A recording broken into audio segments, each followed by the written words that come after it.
It's the liquor of ages, the tonic of conquerors. Find your spark. Gin and tonic, making men into giants since 1857.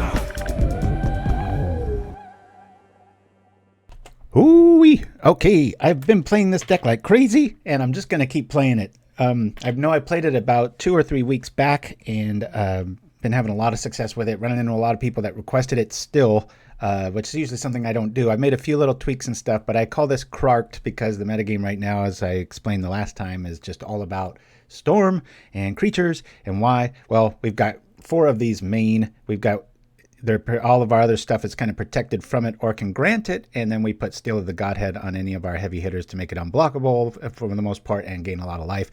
We've got the Wildfire engine targeting our own lands to really fix our mana good. 2 Cannonades main to really sear up the competition. 4 Preordains and 2 Witching Wells, and then obviously Galvanic Blast. So I'm not going to go over the list too much here, but the changes I made, because the only deck that's been kind of giving me a little bit of headaches is Dimir.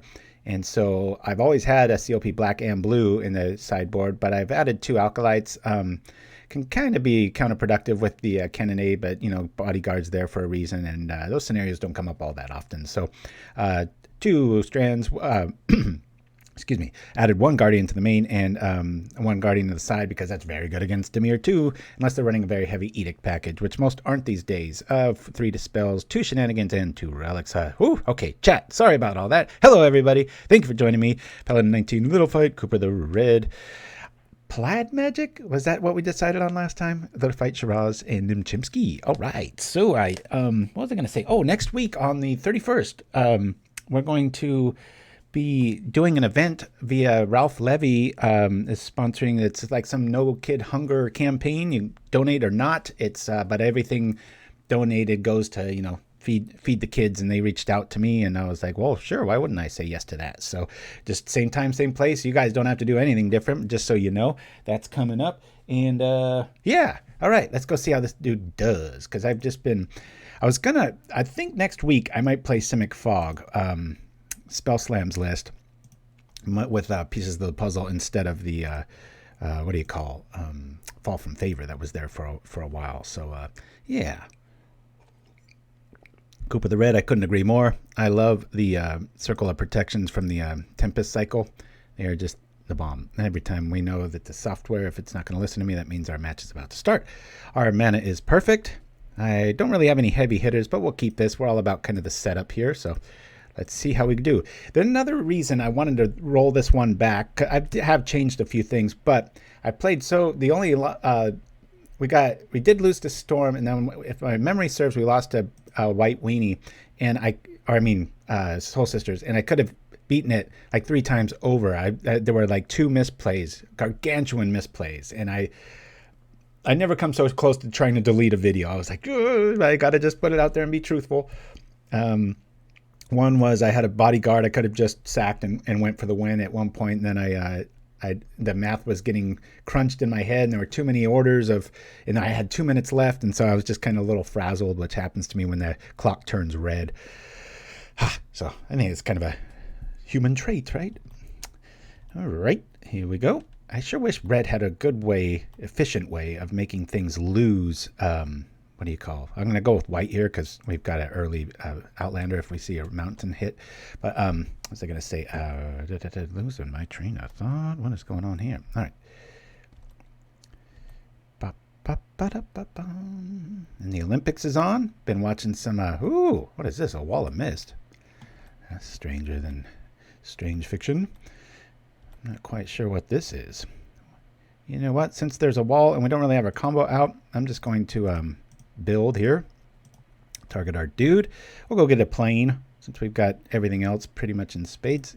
Yep. Go grab this.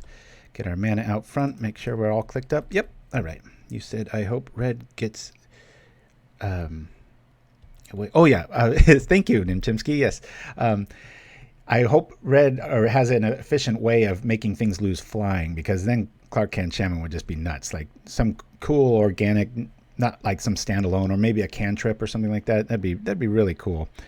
All right, what are we gonna walk into here? I'd rather this one get countered than this one, as we said the last few times. It's this one we care less about because it's an artifact, and in this environment, there's a lot of ways to deal with artifacts. So we're gonna, I guess we'll put down another red source, and don't want to show my hand yet. We'll keep out of bounce range if this gets allowed, because Echoing Truth is everywhere these days, and yeah, be pretty interesting. No, not lose protection from red, so that Krark-Clan Shaman could hit fairies. That's the point. You know, so you could just have some little like, sacrifice this land, all creatures lose flying this turn, or something. Outside of whiteout, there's not very many ways of doing that. So what on earth are we playing against here? Some sort of super defend list. Maybe it's a millstone variant, setting up a bunch of walls. It's nice to see new things. Boy, gorgeous artwork on this one. The seafloor is flecked with the bones of fools who dared to sail into the mist. And my little podcast experiment is totally done. I got a mastering software. If you ever have any sort of audio stuff, Pro Tools, Audition, I highly endorse anything to do with the brand Isotope. They're about as quick or close to a fix-it button as you can get. Literally every plugin sounds amazing and makes you sound way better than you should. But yeah, everything's done, uploaded, set up. I've even printed cool little laminated flyers that right close to the thing I'm going to put in strategic spots throughout the town to ebb people's curiosities. Okay, well, let's draw some cards here. We'll go red this, rock like this, shoot this first. Oh, PT Bobby can't stay getting married today. Just wow. That's awesome, PT Bobby. Can't believe we even made it onto your thought clock today with getting married. Congratulations, my friend. And yeah, that's interesting. I guess we'll go red. We'll drop this down. We got the wishing well. We'll bring this out. Do the wishing well. It's all set up. We'll start doing stuff next turn. I don't want to waste a bodyguard on a deal there. Oh, you know, blast is pretty good. We can at least take out one of these bridges coming our way. Let's do this here. Hey, I don't even know what we're up against here, so I'm just going to kind of overextend because it's blue. I'm not too worried about stuff. Heck, right now we could trip all of our creatures except for the bodyguards. I could save one bodyguard and wipe the board, but that would be the definition of bad magic. Everybody give PT Bobby some love. All right. You are going to, what's the cheesiest joke we can come up with? You're going to be morphed? No, you're going to be, oh, what's that? Is it the evolve mechanic?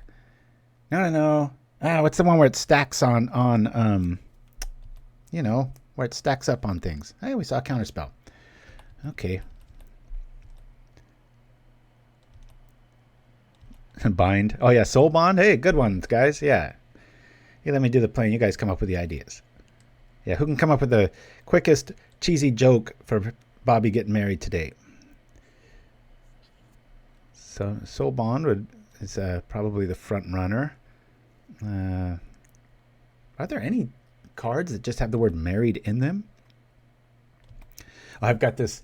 So I've got these flyers that I'm going to be doing throughout the town. You know, a few of them just have the logo. I don't want to put the QR code up but this is my favorite marketing. I cover the QR code so nobody can cheat, but it just says, don't.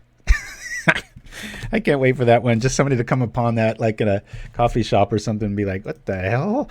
It's like, I think most people will want to click on that. Alrighty. Let me bring out the dead, see if I can get some dude going through here. Hopefully we don't run into another thought collapse. We might. There's only one card in our opponent's hands. Hey, Jose Prevista. The contract from below. That's a nice dark way of saying good luck with your fingers crossed. Yeah, QR code, you just hold up your camera to it, and it says, do you want to go here? And it just launches the site pretty evenly. I'm going to really overextend here. outside of Fade Away, I'm not too worried about things here. Now we can attack for 1. Boy, he milled away our Steel of the Godhead, which would really put a quick stomp on this. That Guardian of the Guildpact's going to go a long way, but we'll probably find the Steel of the Godhead via the Witching Well tripping. Alrighty, here we go. Thanks for joining me, everybody. Always look forward to this Saturday, seeing everybody. Got TJ Dillashaw coming back at the UFC event tonight. The Olympics is on all day.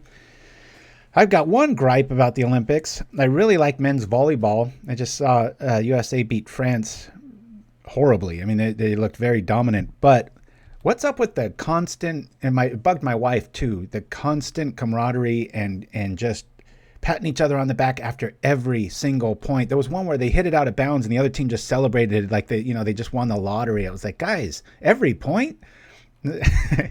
So when they do something cool, it just kind of cheapens it almost. It doesn't seem as good. All right, let's. I'm going to do this pre-combat because I want to go find my good stuff. Our opponent's hellbent, so there's a good time to do it. Hey, there's our good stuff. And since we've got our bodyguards out, I'll put this on here because this will be too protected from, or can't be blocked is how I should say. Groovy Hut Lord, very nice name. Yo, back at ya. Thanks for joining us as we attack. 6 of it can't be blocked. Let's see how we're doing here. I'm sure glad I didn't play Mill today because that would be quite the boring game 1. And this would be... Usually don't see this much rogue in the session, but we'll see. Oh, all right. Ran away. We'll just jump into the next one. Yeah, I would be super hyped myself. I was getting really bummed out when they were talking about just like it not going through. I was like, oh, come on, people. It's the Olympics have already... And the other thing that throws you off is it's like everywhere you look, it says Tokyo 2020. And it's like, I kind of like that. They're just like, you know what? We're not going to redesign stuff. We're just going to keep the graphics where they were. And it'll be less confusion in like 15, 20 years when people go, they always do the 4 math. Every 4 years is the Olympics. And it's like, you don't want to have this caveat conversation every single time that you bring it up. A little clunky draw here, but we got our men, and hopefully we see a mountain across from us, and we'll be good to go. Nim Chimpskey with the anti-hype. Woo!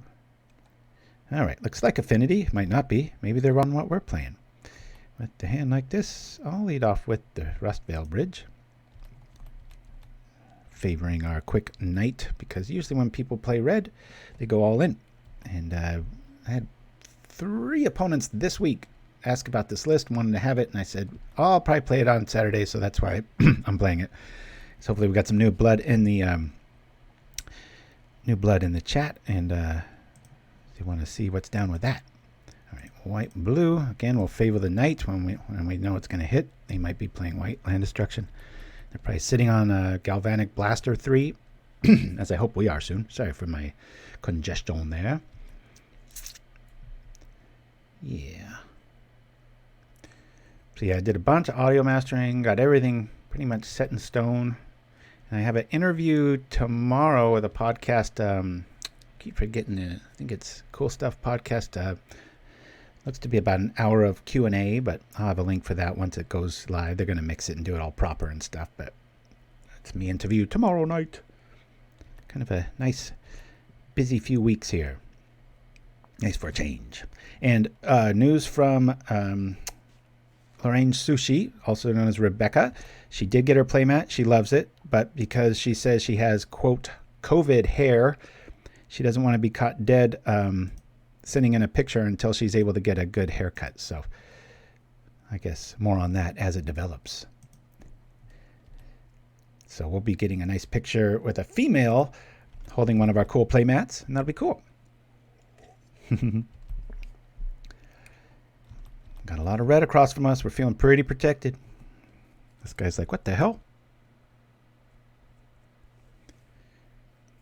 And I'm not quite sure if Obsidian Acolyte's the way to go against Dimir. It might be. What the hell is this? Oh, yeah, that one that does kind of everything. Look at this.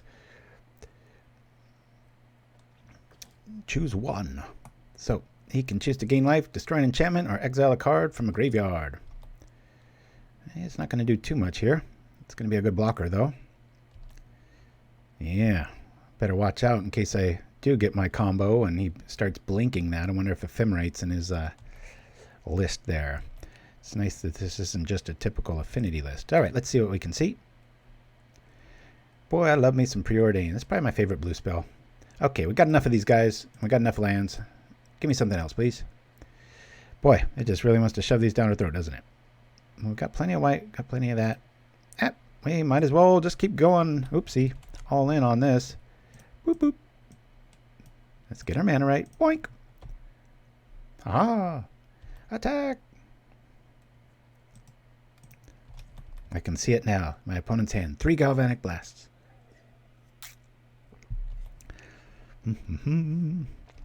I so want Bodyguard to be reprinted, but it says any creature. Oh, that would be great. I had quite a few cool submissions last week. I'm voting the best white card. Quite a few we forgot, and in the chat of the show was some pretty cool ones. But, yeah. Okay, let's do it again now. How about best red creature in Pauper? Has to be a red creature. Good grief. 2 quitters. This is getting old. I'm going to write that person's name down. Just so I can cancel later and go from there. Let's get a full match going here. This was... Oops. Here we go. Let me rock over here and go back to... Oops. Here we are. I already got somebody. I wish people would give them a hard time. Go find them. Track them down. Boarding party. I'm only half K away from burning my second white bordered cards as a little fight. Ooh, this is a rarity. We usually always have good lands in this list, but we'll throw this back.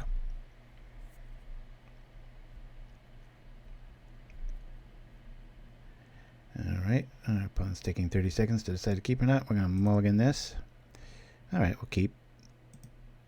We'll get rid of Cannonade here.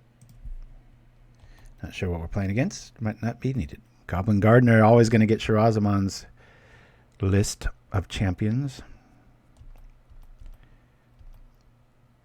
I'd say Krark-Clan Shaman. It's got to maybe be in the top 5, especially right now, being that it's kind of the chittering rats of red. Comes out awfully quick. A Tog's got to be there, right? That's almost... There's talk of that maybe getting banned soon. Okay, I don't want that to really get out of hand. I'm going to get rid of that now.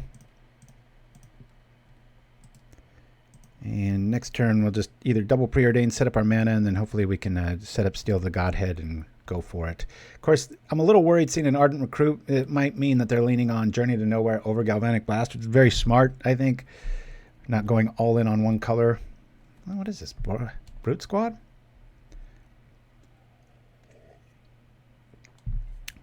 Interesting.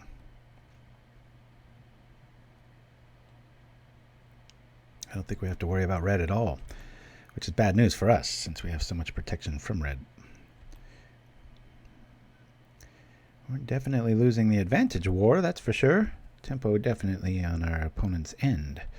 As the inspector shows up, I'm going to be hitting for 4 if we don't watch out. Might put a sacrificial lamb in front of that. Really like seeing the guardian, but we need some more land to sum him up here. Come on. Give me just a plains right at the top. Oh, no. Little Fight Burn Nausea. I remember it well. I'll say bottom on that. Not too into the protection from that. Do that. I'll throw it at another one. Boink. Hey, these are pretty good. I don't know about 2 of them, though. I'll say bottom top. One's good. I don't want to get my hand that fat because I got to start putting some creatures out here. Yeah, they did. Cooper the Red, the fumes did make me nauseous. Those first few, we were burning them like right off the top of the show, and then I would just sit in this card funk nastiness. Uh-oh. We're going to get trounced pretty hard here. Ooh. What is this? Is he playing the improvise? He is. It's kind of like a hybrid design of what my Belcher deck. Pretty cool. Here comes 4. We're definitely dead. We, you know what though? If we did top deck a Krark, we could pull this off, but we'd have to just nullify our board. Yeah, I love these styles. As you all know, that's one of the deck across from us is one we love to play. Now we're in a crunch here. That's 4, 5. Oh boy. Yeah, we're just dead next turn. We are just dead next turn. Let me just see if I draw into a Krark here. I mean, a creature is just going to buy us 1 turn to block one of the big fatties. The cool thing about Tooth, you just do it to the thing that doesn't get blocked. Unlike a Bone Splitter, a person can make a better block, but Tooth has a lot of advantages. I really like it. Brute Belcher. Yeah, I want to use the ability. Let's go. What would be the most important thing to probably grab? Probably a mountain. And we didn't get it. Okay, we'll concede. Well, he didn't see anything we were on. And we've got lots of hate and 2 shenanigans for games 2. So we'll say, call this, what did you, Brute Belcher? I like that. All right. Let's go to the sideboard. Red's not going to be that important, but I do like artifacts, so I'm going to keep these guys in so that I can sack them to Krark-Clan Shaman, but I'm going to take out all of the Galina's Knights. Bring in 2 shenanigans. And, yeah, probably 2 of these to buy some time. I think that'll do it. Guardian could be good, but you know, with all the men, it's gonna have to have Steal the Godhead behind it. And I do want to keep a few of these in just so pretty sure they're packing Journey to Nowheres as their removal. So Steal the Godhead's gonna want to really target that. We'll do this on the outskirts, but the problem is we even have Bodyguard out. We say pro white, and then this enchantment falls off, and it sucks. Okay. I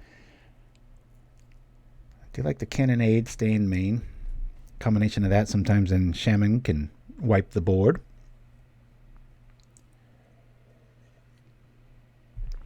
Yeah, it's this, Pauper Classic Tuesdays didn't happen, but I would have played this if it did.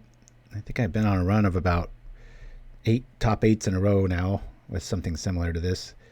Yeah, I want to play first. Okay, our mana's good, and we've got the hate. We'll keep. This is just about recursion of hate. Because of that. Oh, and you know, we got the natural mountain. I'll lead off with the Razortide Bridge just so our mana's just perfect. KRARKED 2.0. Thank you for that, Nim Chimpskey. The last match didn't feel like 2.0, did it? Every deck's going to have their day, though. Oh, AZN 2K2 up top. Sorry I missed you chiming in there. Good to see you. Alrighty, let's lead off with this.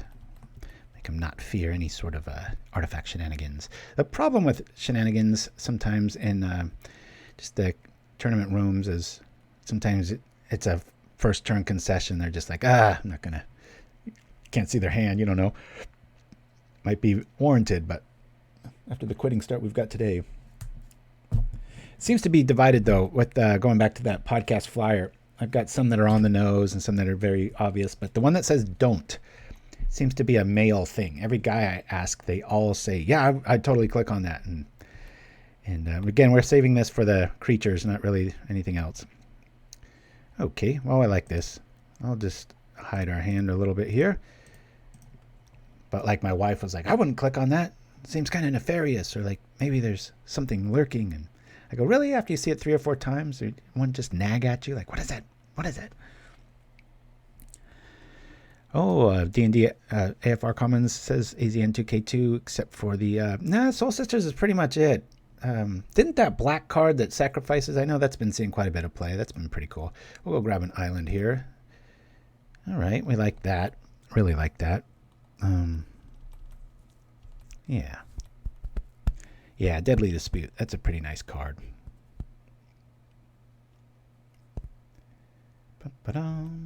Okay. Here comes that. I could go after that clue. I don't think I really want to, though.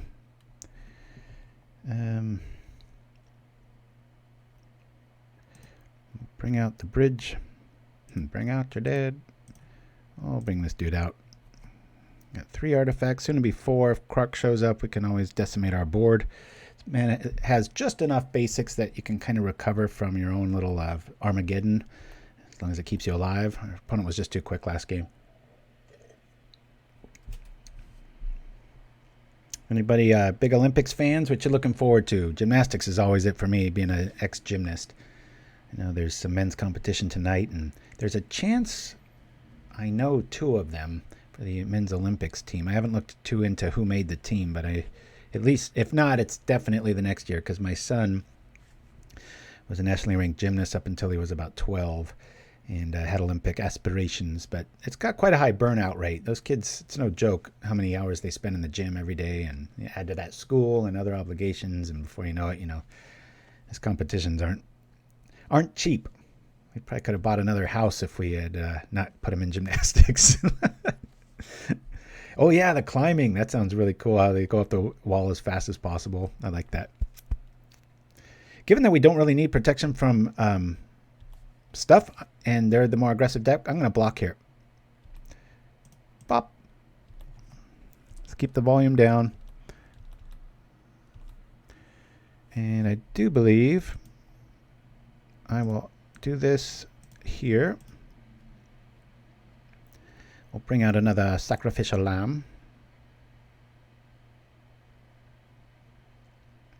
So keep them off tempo, keep our life a little in check, and we'll move to this turn. And I was like, God, are they conceding? I don't know why that pause happened.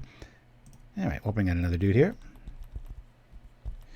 Oh yeah, it's well, you just any of those like team sports, and you just have to travel, and family of 4, gotta go to Vegas, now Seattle, now it's just it was, and it wasn't just once a season, it was just like, okay, and now next week we gotta quite a familial sacrifice, but worth it when they're into it. Wouldn't change, go back, or do anything different. Made them good at everything else. Gymnastics has that nice quality to it where you just it's the sport that keeps giving. What I mean by that is just all kinds of little things. Maybe you're running away from somebody and you can scale a fence that much faster and go through obstacles. I know when I went through some military training, it sounds like I'm boasting, and I don't mean to. It's just I've set the course record, and it was just because it was so biased towards a gymnast. Just it was really ridiculous. I thought it was some super soldier, and I'm like, no. It's just I couldn't have built this course to be more biased towards, my attributes, and they couldn't see that. They just had tunnel vision, like, oh, he just. No, I wasn't in the military, but I did go through a military camp to see if I wanted to be in the military, and I did like it quite a bit.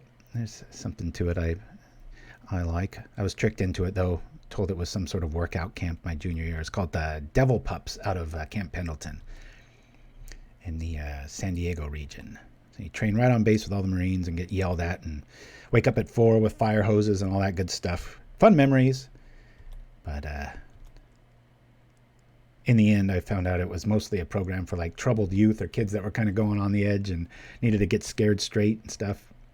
I was there because I was really into, physical fitness at the time and working out, and I got duped into it by some gym mates saying they talked it up like it was some great little Arnold Schwarzenegger mini camp and blah, blah, blah. And so I worked all summer, construction, my sister's husband's company. Thought I was going to go relax in the gym and hang out, and I went through boot camp.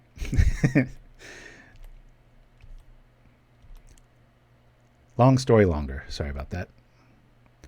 Okay. Shall we be gaining some life? We shall. Let's do this for what it's meant for. Get rid of the big fatties. We'll just keep bringing this back. I'm mowing down probably Ornithopter next if we see some more teeth show up. Yeah, my oldest is in the military just because it's the only way we could pay for college, realistically, without going into a colossal mountain of debt. I'm going to take a Should I take a chance?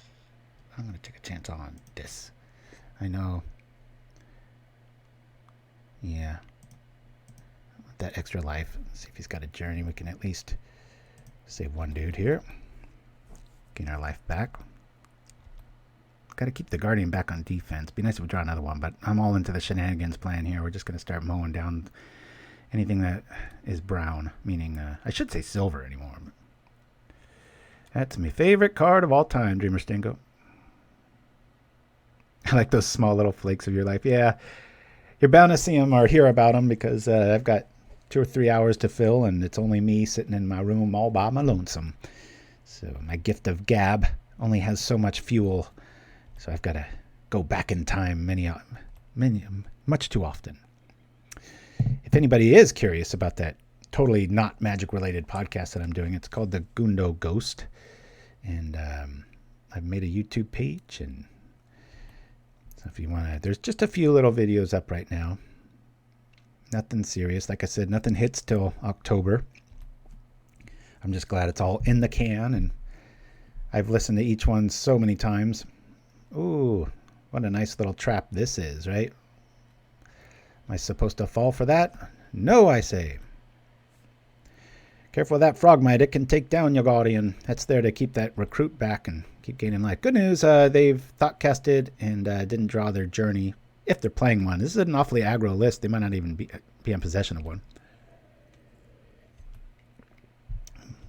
And I'm not playing Friday night tournaments anymore because they have some over-the-top mandate again to go back in time, even if you're vaccinated, which my whole family is, to wear masks and indoors. And I don't know what the whole point is, but so I'm not about to sit down for 3 hours and play a mental game when my oxygen is being taxed. So my son went solo and won again. He's won 2 weeks in a row now. Pretty cool. All right, we'll bring this back. Oh, there's Clarky. That's pretty cool. Let's get rid of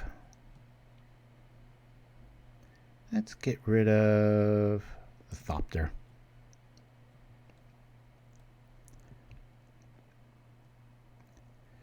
Yeah, we can race if he draws a journey. We're going to have to sacrifice or have a question in mind. Do we lose the Steel of Godhead and Bodyguard to keep a 2/2 around? Might want to do that just so I can kill a Frogmite with it and wait for the next shield to hit the Guardian. I'm not sure. Really wish we drew that Shaman. We could have wiped the board, losing only our Bodyguard. So often too, even when it's not Storm, it's just so relevant to have access to that Wrath. Galvanic Blast and the 2 Fiery Cannonades take out, usually in theory, most of the flyers of the format. And then the Krark-Clan comes back and cleans up.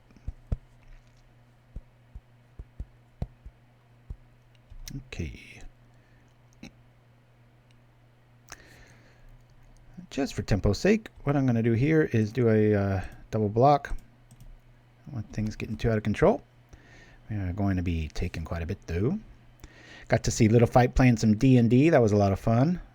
The little bit I was there, we hosted it, and then I was just getting too many dropouts.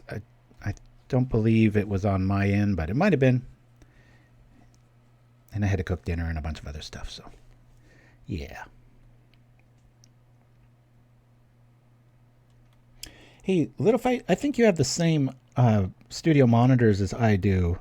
The Asus ones, I think. And if you do, I think mine are the, it says from left to right, IPS, HDMI, Sonic Master, Bang & Olufsen TCE power from Asus. But my question is, there's this really irritating menu on the bottom right that's very touch sensitive. And God, the thing, I put tape over it. Sometimes it interrupts my editing so much, and it gets so irritating because it goes through all these options and screens that I don't know why you would ever use them. And oh, they didn't activate their tooth. That's interesting. All right. Okay. Uh-oh, I sense a journey. Oh, improvise. That's why I didn't do it. All right. So if you do have that one with all your tech savviness, Please help me to find out a way to stop that from recursion. I think we're going to go Shenanigans. Please don't bury a... Okay, good. That was a bunch of stuff we didn't need. Woo! Okay. We'll get rid of Mr. Man here. Plop.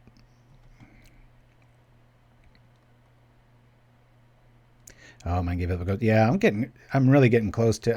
I love the monitor when it doesn't do that. It's just, again, that rant I go on, it's too smart.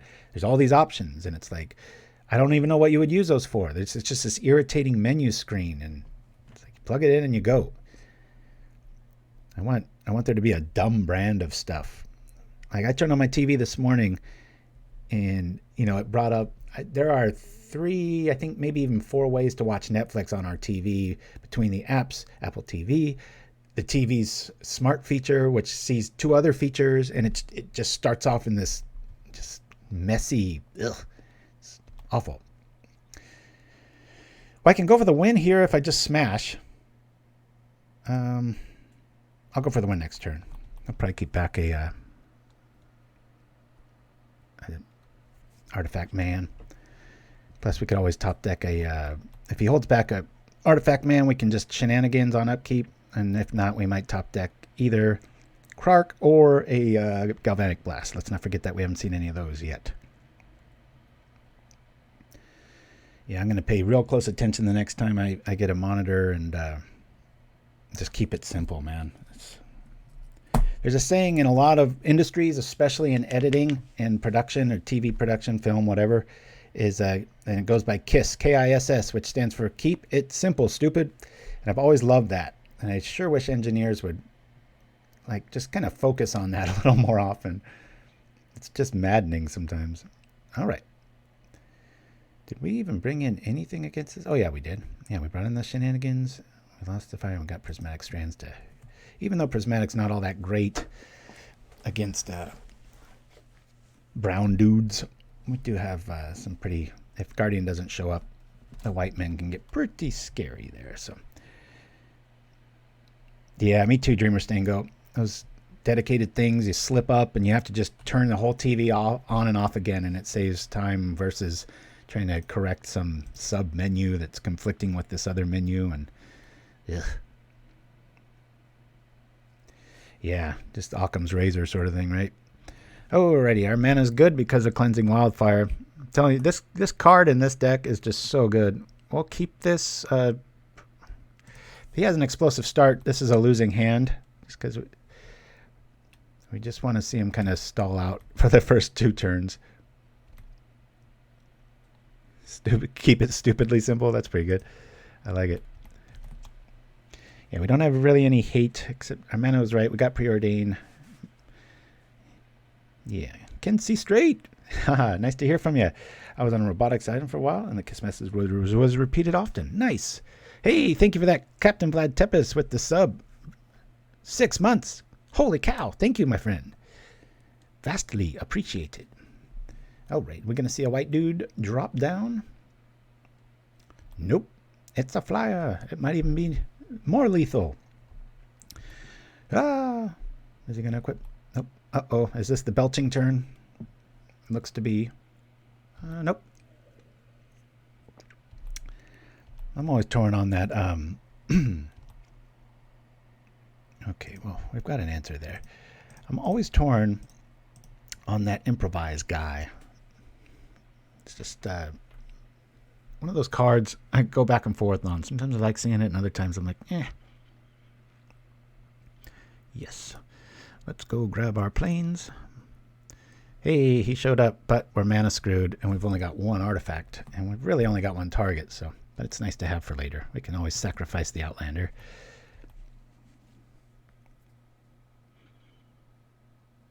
You better be careful with that Galvanic Blast.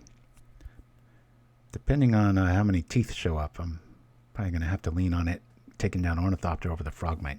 All depends. Ric Flair style. Woo! Yes, yes. So yeah, next week we're going to have that charity event via Ralph Levy and feeding the hungry through streaming gaming. Same time, same place. Nothing you guys need to do. Show up and if you feel like it. I I think it's like dollar intervals or something you can donate or whatnot, but all goes to a good cause. At least that's what they say. I'm going to feel crestfallen if I ends up being one of those things where I got some nefarious pocketer off to the side, but let's hope for the best. Uh-oh. What is this new devilry? We are going to get hurt. Where's all our artifacts? Come on. This is when we don't want to draw basics. Dang it. Yeah. I'm going to preordain here. Over putting out a dude. Boy, that's a lot of damage.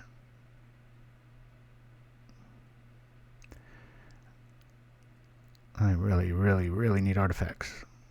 Shenanigans would be a nice draw, though. We could at least take down a Mer Enforcer.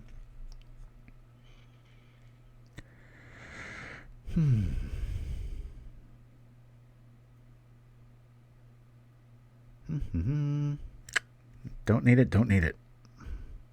Bottom, bottom. Deck, don't fight me, please. Ugh, come on. There's no way we can survive from this if this, we're just going to go get another basic. Prismatic's not doing anything here, but we need lands. 6, 9, or take 10 next turn. Jeez. Ugh. Yep. Oh, there's only one thing to get. It's islands. Come on now. Boy, this is ugly. Can't even go grab another artifact land, which is really what we need here. We're not winning this one, guys. This will be their first loss of the day unless something crazy happens. Well, we do have the potential for 3 artifacts out. I could drop the Shaman if he really overextends here. Yeah, I don't know. Well, 1 less damage because he didn't activate the Bone Saw. Wonder if Ric Flair was a creature, what colors he'd be. It'd be a neat card design. Probably red. All the hype just woo. Hey, check this out. This is an interesting scenario. We might have a little wiggle room here. Let's bring out an artifact. Ugh. I think take down a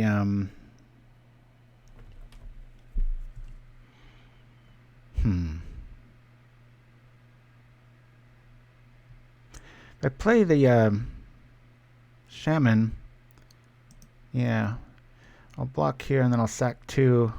That's only going to trade with that, though. But no, I could also, I mean, I could just activate now. That might be the best play. I activate now. I could trip that on that. Let me activate now. We're at 10 life. I'm going to blast this for 2.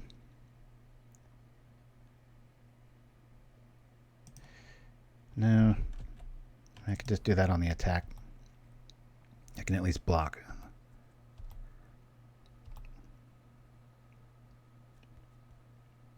Tense times indeed. Not good. Fuel before the race. Oh, not good. This is getting grim. I'm drawing all kinds of cards. Okay, don't mind that so much.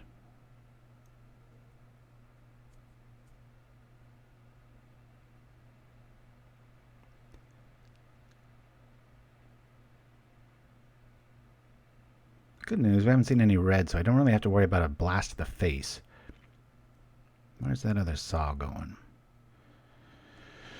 Smart.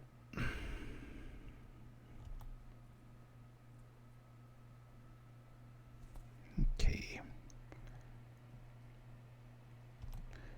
We will block.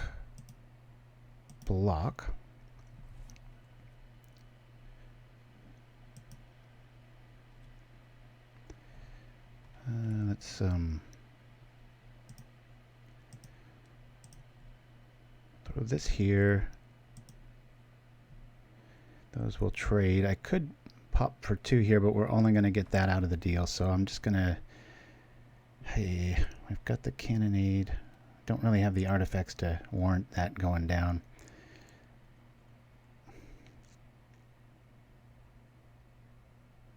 Yeah, we'll just let this collision happen. 7 life. Cannonade's going to be good times. Okay. I just want like a Seat of the Synod to show up, or... Ugh, don't like that. Don't like that. Basics good.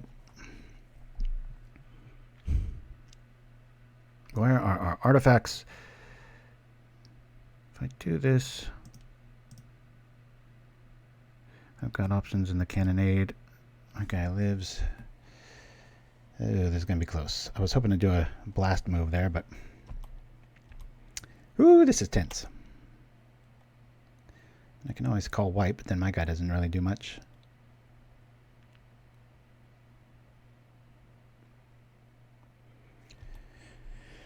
Okay, at this level of the game, I want to do this. This doesn't hurt our guy, but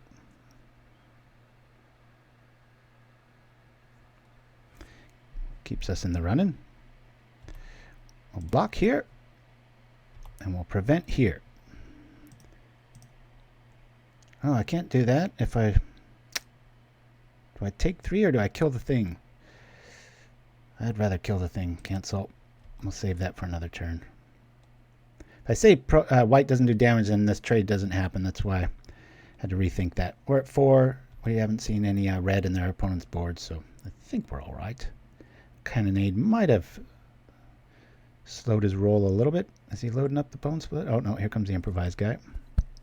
Yeah, I don't think we're going to be able to withstand this. Yep, good.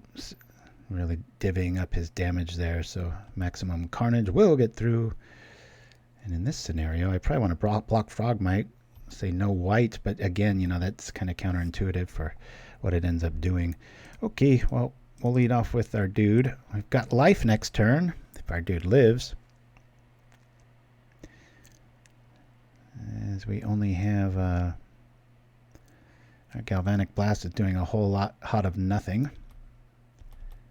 I don't think we survive this, guys.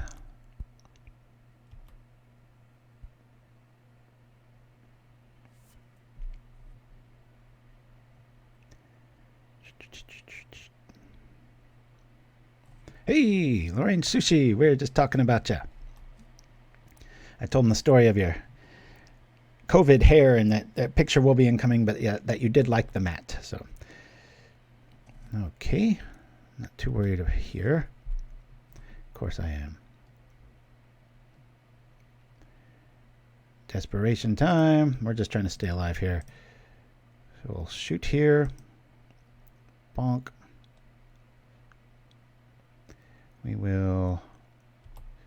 See, normally this is when we need Krark-Clan Shaman to show up, but we just don't have the artifacts. All our basics showed up and nothing else. I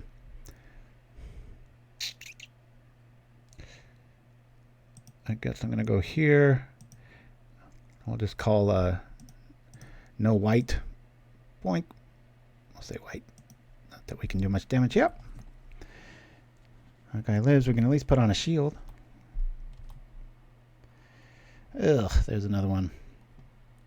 Disgusting. We lose. Can't really do too much here. We've got 2 blockers, but not much else. So there goes our first one. Down 2-1 in that one. Good games, though. Little out-tempoed. Not quite sure what was going on with my list there. We never saw our shenanigans and our artifacts. Oh, here come the artifacts. And I think Prismatic there might a little bit of a boarding mistake, but you know, didn't want to overboard either. As far as I just really expected to see more Journey to Nowheres or maybe even Oblivion Rings in that scenario, but my bladder's doing fine, so we're just going to keep tromping forward here, folks. As we look, we do have a whole slew of artifacts, including the Witching Well that we could have pitched to Shaman there. I really like. It's frustrating when you design for people to overextend. You see them overextend, and then the cards don't show up, or the combinations aren't there as far as hitting all your artifact drops. But hey, it's Magic. That's why we love it, right? It'd be kind of. I bet nobody would play it if it, decks just worked every single time like that. But so yeah, ideally, You can even give, as we saw a couple weeks back, Bodyguard to Shaman, giving him protection from red so that you can keep reusing them if you need to activate it multiple times, just like with a Crypt Rat and such. Yeah, so off to Coke Zero Land. All right, we want to play first. Let's see what we got. Another no-lander. This almost never happens, and it's happened twice. Mulligan. Pretty easy decision. We'll keep this. And, you know, believe it or not, well, I guess we'll get rid of one Shaman. Done. And in case we draw into one of our awesome creatures, I'm going to lead off with this so we have a white source. Although Lorraine Sushi, a.k.a. Rebecca, I do wonder what your hair looks like. Most women exaggerate how crazy they need I don't know, hairstyling or whatnot, and they usually look fine. Says the guy that spends about 1 minute a year on my hair. I did the math one time a while back. I think my clippers cost like $50, and I've had them for like 12 years. They always work great. I'm going to slow roll this, and I'll let them overextend here and maybe wipe them out. But it was something, I think, God, since, let's see, I shaved my head starting when my youngest was born, which is 16 years ago now. And so 16 years of not having about a $25 haircut every 2 to 3 months, it really adds up. It was pretty shocking. It buys a lot of Magic cards. And there's a MMA fighter, beautiful, talented fighter, Rose Namajunas, who shaves her head. And I've always respected that. I think women put a little too much emphasis on their hair, and not that it's a popular style, but I think it looks fine on a lot of women when they, whether it's unfortunately something like cancer or something that makes them do it, but some of them are brave enough to just shave it, and I think it looks pretty cool on the right person. Just like guys, if you got a good shaped head, it's a good look. All right. We've got our combo online. I'm not too worried about our opponent's board state here. We do see black, though. So I'll lead out with a little bit of our combo. We'll see if it lives. I'll probably want to put that shield on the Guardian. Expecting this is one of those sacrificial decks, so I'm going to hold back some more. Let's go look for some more artifacts or lands.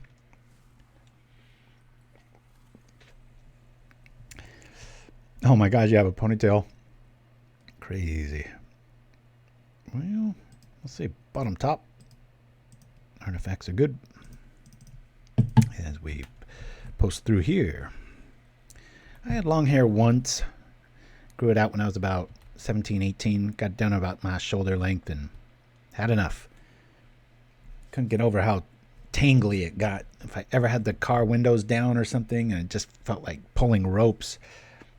Really made me a believer in conditioners. I never really used it up until that point. And the first time I used it, I was like, wow, this stuff really works. Oh yeah, Chrome Dome's way of life. The one disadvantage to being bald is you'll hit your head on things that you normally wouldn't. You don't realize, but your hair is kind of like an antenna, and it lets you know you're about to hit your head on a shelf or something, or, you know, a open something up top, and you just don't have that reaction time because there's, you know, a millimeter compared to like 2 inches of fluff. Okay, we're just going to keep piling out the artifacts here. I haven't seen much hate. I'm going to, go for it here, and we'll see if he wants to spend a turn destroying this. Otherwise, we can keep up on the life race. Then our Shaman will do the cleanup crew here. I'd really like to drop that Guardian, and then the Shaman behind it, and then wipe the board.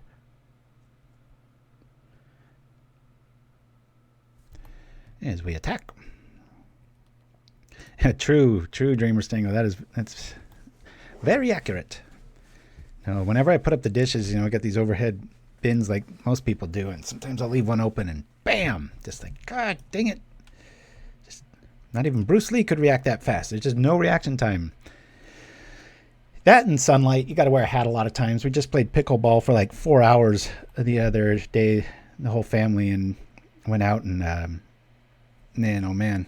I thought, you know, I had a big hat on the whole time I was playing and still got quite a bit of sun, like spilled over back of my neck, that sort of thing. I thought I was safe.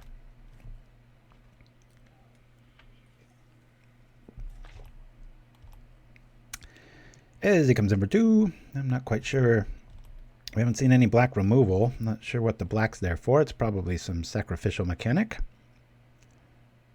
Oh, we're about to see. Oh, there it is. Okay. Well, we got 4 life out of it. Cost some tempo there.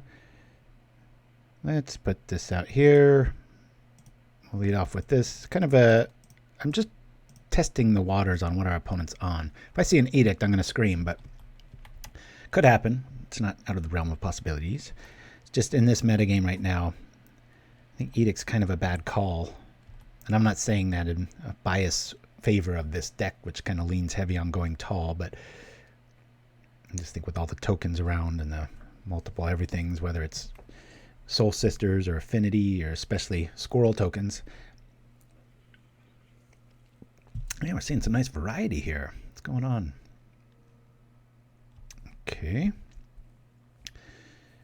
This is about to get fun.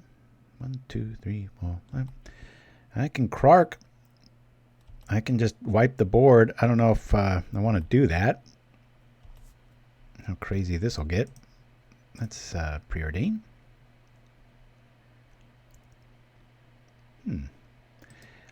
I'm going to say top on both of these.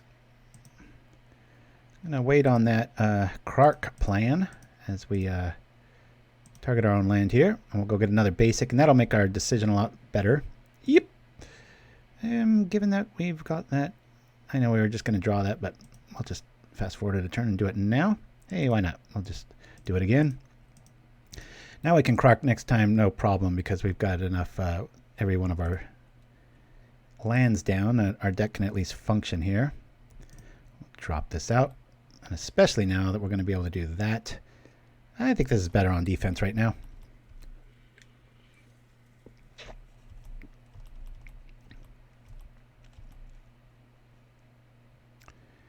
Alrighty. Remove 3 to make a 1/1. He's probably got that Echoing Courage. I would assume is probably the win condition here. If it's one solitary creature, I can at least... Alright, the Death Spore Thallid. Give things -1/1, but we don't care about that because our dude is protected from things. Unless it's protected from things. Could I be more vague? Okay, this is going to be fun. How far do we overextend, right? 1, 2, 3. Hey, I could just do all of this. Right? There's that for this. Boink!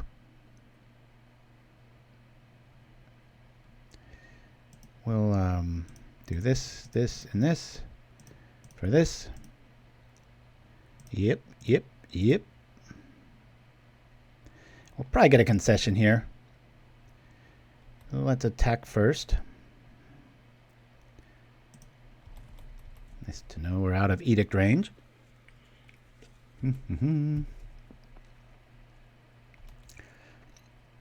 And concession time. So I make sure I'm holding down control. Clark-Kent Shaman, sweep for 5. Here we go. Don't blink. Boink. Boink. Boink. Boink. Boink. Goodbye, progress.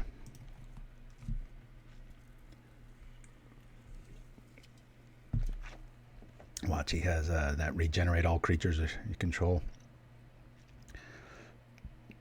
Something's gonna live. Well, looks like we're gonna die next turn. What did he choose to keep alive? Did he target the shaman, or... Yeah, he did. It's kind of silly. Shaman's gonna kill himself.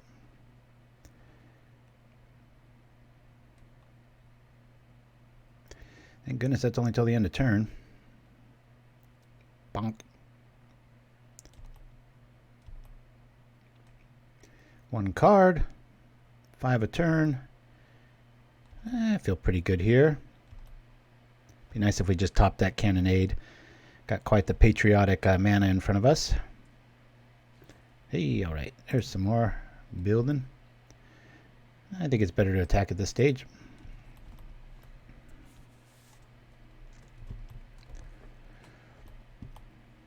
I meant to make a card that just said protected from the metagame. Or guardian of the metagame. That's what I was going to say. I really like the new brushed artwork tone that a lot of the D&D cards have.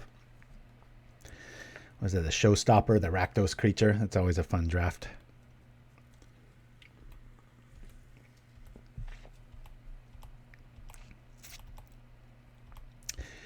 Yeah, this is a pretty cool card. The what did he save it with? Oh, it was Might of the Masses. 1/1 for each creature you control. A Go Tall variant. This is another good option for Prismatic Strands Game 2. Krark's just doing his thing. We'll keep loading up the artifacts. We only need one really against this deck. I mean, we were able to pivot for the full five spot there, getting rid of all those Thallid generators. Yeah, those are pretty cool. The old monster manuals. I bet the old ones are going to be worth something because they're getting a little too over-eager in the woke department with, you know, trying to dumb down the races and not have anything offensive. And so I think in the 20, 30 years, if you have the originals, they might be worth more.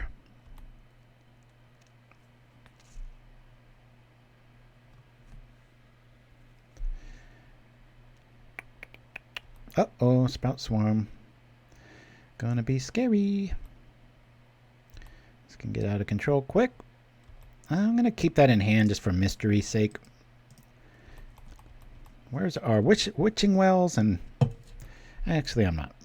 I could forecast a scenario here where I do draw something like Witching Well. I'm gonna want that mana to pop it.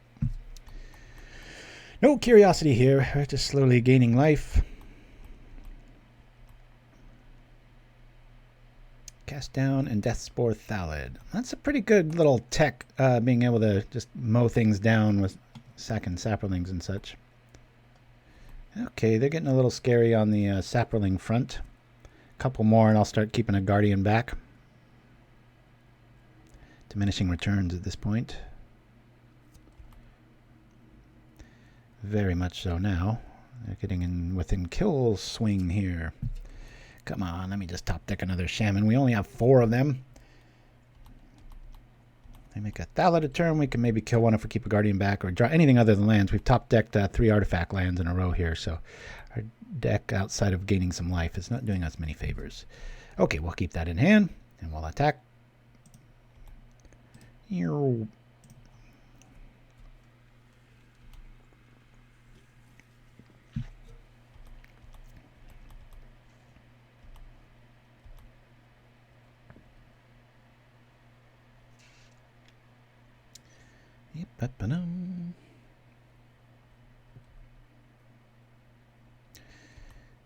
comes more Swarm. 1 card in hand for both of us. We're probably just both pretending we have awesome things when we don't. We only have lands. Speaking for my opponent, I don't know what he's got. I don't have access to Duress or Peak.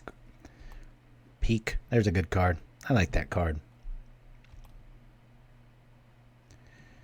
All right, I'll drop another artifact. Boy, we have drawn 5 lands in a row. After thinning the deck out with 2 wildfires and sacrificing 5 before that. He is Sprout Swarm, says Daskar. There are worse things to be, that's for sure. That is one slow rolling deck hanging out with the... It's good he's got the Sprout Swarm instead of waiting on that upkeep. Boy, that's like old... Fallen Empire's speed, waiting on Saprolings to show up every 3 turns. The speed of the game. It's been amazing to see over the years. Cards that used to be so broken. Uh-oh. Yeah, I remember when Savannah Lions was like coveted. It's like, oh wow, you got 4 of those. That deck's so fast. And now it's just like, you ever see those? Nobody plays them. Used to be a rare. Used to see it sold for like $9 each. I think at its height. It's like a penny rare now. Ooh, thank goodness for life gain. I'd really, really hope it's going to make us look so patient if I do top deck Krark or a Cannonade. Almost halfway through our deck. Statistically, anything but a land at this point. Come on. This is a land. It'll be 6 in a row. Thank you. All right. Can we pull them all off? Nah. We'll do this. I'm just going to pop it now. Boink. Holding down control just in case he's got something to react to with. All right. That should do it. A little too long to build up. Is this a 3-turn, 4-turn clock? That'd be an interesting take on it, Dreamer's Tango. Like the variety of decks we've been seeing. Always like to see new things. There was a cool Rakdos opponent I ran into and might play that next week. Really, really different take on it. I don't even think he had... It was kind of an unearthed mechanic, but it didn't even use the typical crusher with Dragon's Breath. It was just... It really came out screaming. It was like a brute squad fast. I was like, wow, that's a really neat design. He emailed it to me and played a little bit. But like I said, I've just been so high on this list. Only had about 2 leagues with it. I got a 3-2 and a 4-1. Funny, sometimes it loses to burn. Shows how good burn's getting. All right, good. We have more blockers, but I'm not too concerned with blocking. But that will be our blocker, so we can keep going in with the Guardian. Not that I wouldn't attack here, because we definitely have the advantage. But oh God, I know. I didn't even know. I heard rumor there was going to be one, and then they didn't even mention Pauper, I don't think, in the entire article. It was just like, so over here in what was it? What's that format that got the ban? Was it Commander or that other one? Pauper wasn't even mentioned. That was crazy. Oh, at the very top of the show, if you know a store owner or such, I put it on our Facebook page, and it's just a banner for our YouTube landing page, Propaganda, but it's for store owners. If you want to help support the show, or you know somebody that would be willing to do it, you just print it up. It's just a black and white thing, and display it in the store, and we'd really appreciate it. We've got about 3 here in LA that are doing it, and yeah, just a nice way to see the word Pauper. Sometimes, bump into people at a draft and they're like, oh, I play that sometimes, and depending on the store, sometimes there's no scene, sometimes there's a big scene. Good times. But I'd appreciate that. Yeah, you can just find it either on deluxeicoff on Facebook or Propaganda on Facebook, and just print and go. All right.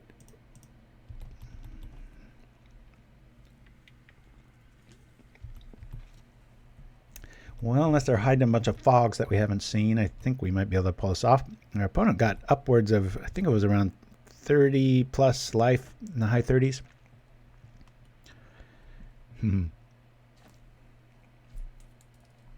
right, that is, I'll call it Golgari tokens. Okay, off to the sideboard. We're pretty pre-boarded. Pulled a lot closer than it should have in theory. I do want Prismatic just because of the super swings that deck's capable of. But other than that, I think that's all I want to do. And I'll lean a little more heavy on the Guardian and less on the Knights. I like this. We've got quite a bit of options here. Benevolent Bodyguard, I mean, it could save. If I end up having to stack that on that, I can at least call black and keep our dude alive. So, or to flashback Prismatic Strands. I always got to keep that in mind. Krark-Clan Shaman. Last ban took 2 months for fall for favor. Yeah, Captain Vlad Tepes. Yeah, that's right. It was historic. Thank you for the clarity there, my friend. Yeah, I keep waiting for it to self-correct, and it just keeps.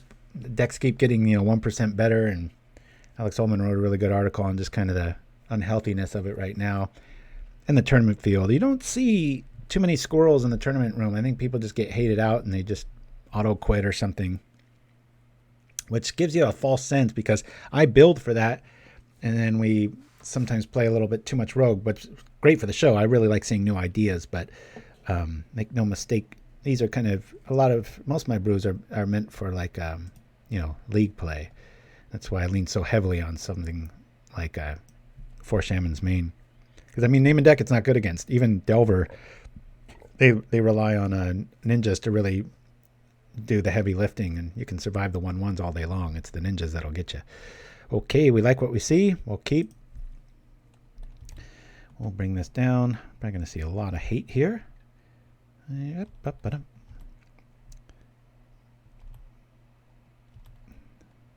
okay. I'll get our mana right. I think I'm going to lead off instead of our Outlander. I think I'm going to lead off with Bodyguard well. So we've got the combo, and I'd like to stay safe from a cast down. I don't want to put him out there naked. Who wants to see a Vedalken naked? Plus we can look into the future here. Come on, land. Okay, that's pretty good, actually. I'll say top. And then we'll drop the Bodyguard. Of course, it's not that good against the Thallid here, but it might slow his roll a little bit. We've got another one right behind it. Yeah, nix that idea.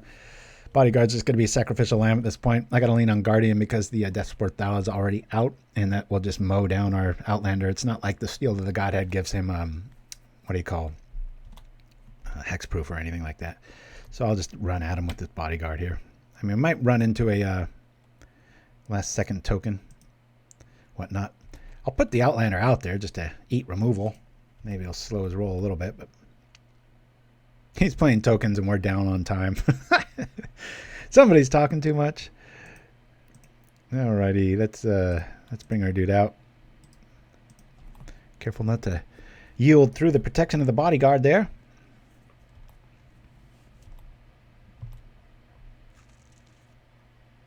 Yeah, I've often thought One-Eyed Scarecrow is a pretty cool little card. Or, what is it? The Wand of... There's some wand that gives, I think it's Bone Flute, that gives all attacking creatures like negative stats. I've always thought it'd be kind of cool in a format like this where things are rarely bigger than like 3 3s or 4 4s. If you just were able to just generate all those and just pretty much have a fog every turn with artifacts. I thought that was a pretty cool way to roll. Okay, I'm probably just going to walk right into a... we're 1 mana away from that instant that puts out 3 tokens, but I'm just going to get in damage while I can. Okay.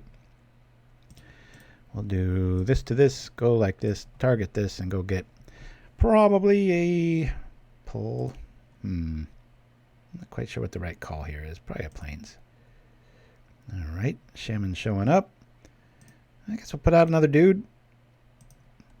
We can keep our Shaman safe from himself.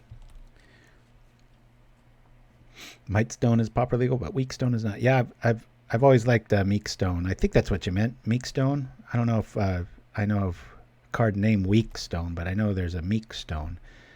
I used to have a pretty cool little strategy with that pump mechanic that did some cool stuff. Hey y'all, Paladin 19. Sorry, I'm reading out of turn. Had to drop by for a bit. Has anyone mentioned Cards Realm discussion? Pauper ban? Yeah, we've been talking about that a bit. Captain Vlad Tepes with the historic rundown and nothing about Pauper. Frustrating. What is our opponent doing? They're slow rolling. Our mana's right. I don't really want to attack into that. I'll just attack with this.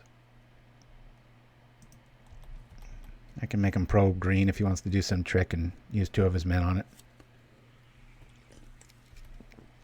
I don't think I've seen that, Dreamer Stingo, and that's hard to do to me. Okay.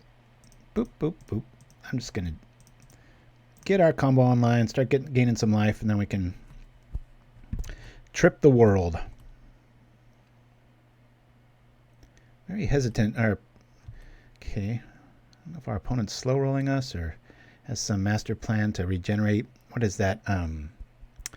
Regeneration spell regenerates every creature you control. Yeah, I figured this sort of explosion effect was imminent. I think I should have played that second Bodyguard. He's not going to be able to survive his own wrath. Rapid Vigor, that's the one. Okay. Oh, we're probably going to get a concession this next turn because we're just going to do our thing. Actually, we might die this turn, depending. That's quite a few creatures. If he's got some nice little arrangement. We don't have Prismatic in the yard or left the door wide open. We do have 3 blockers, but...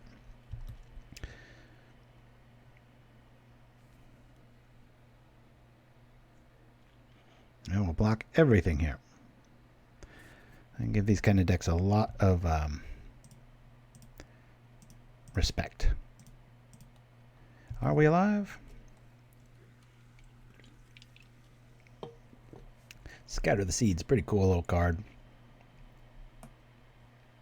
The old token days back when the Celestia something or other. Yep, that's what I was afraid of. I think we're still alive. Well, that's been blocked. I might as well give this protection from green so one of my bodyguards lives. We take 15. Smack. None of this.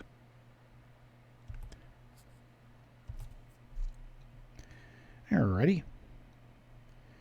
Well, we'll drop the Shaman.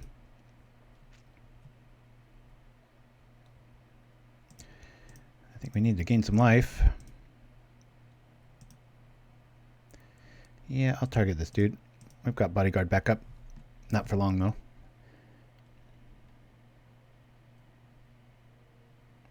Oops, that was a misplay. Yeah, he can just do that over and over again, right? What's he targeting? That dude. Okay. I can say black. Does he want to mill down everything in response? I'll let this go through.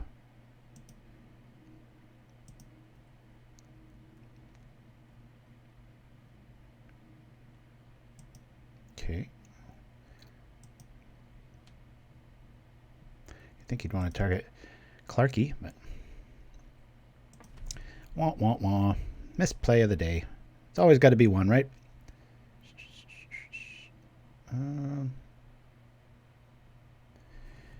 Yeah, I guess I just tripped this now.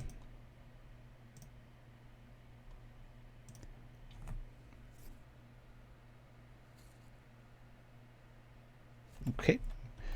And attack. It's nice having that extra Krark-Clan Shaman.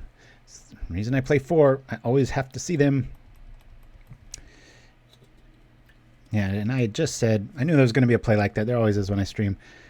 I just said, can't stack it on that because of the presence of the Death Sport Thallid, thinking I was safe from the cast down we saw game 1, but irrelevant there. Just a misplay. Hey, better lucky than good.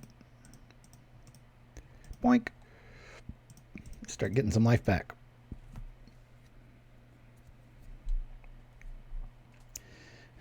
Whale than him. 4-turn clock, unblockable, and a nice little healing salve every turn. That's something that's really gotten respect in about the last 10 years. When Pauper was new, nobody really respected life gain.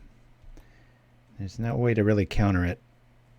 There's some decks that just are incapable of keeping up with the clock like that, or when you get upwards of like 30 or 40, there's so many decks that almost can't get there. Yeah. As we got a defender, we don't have to worry about too much. We're probably looking at an EOT, something. All right, let's bring this out. No, I'm going to do this. Oops, nope. Come on, let's click right. Bonk, bonk, bonk. I'll do this. Yep. Let's go get another island. I don't really have many blue sources out. Hey, there's another one. I guess we'll trip this. Let's see what we can see. Hey, we like both of these. We'll say top, top. Still not out of the woods yet. We could die here. I'd rather just gain the life. I could see like a Scatter the Seeds EOT and then, you know, another Echoing Courage. Still wouldn't kill us though. Better life gain gets, the better poison gets. True words, my friend. That sounds a lot like good wisdom for propaganda vid. Oh, like one of the fortune cookies. I'm trying not to overdo it too much. I usually like to have, like, if I have a thematic set of videos, keep to 3 or 4. After that, it starts getting a little, like what we had, the mystical teachings for a while there. And hey, that's one we haven't seen that often. Sapling Migration, create 2. If it was kicked, create 4. That's a lot of card if you've got the mana for it.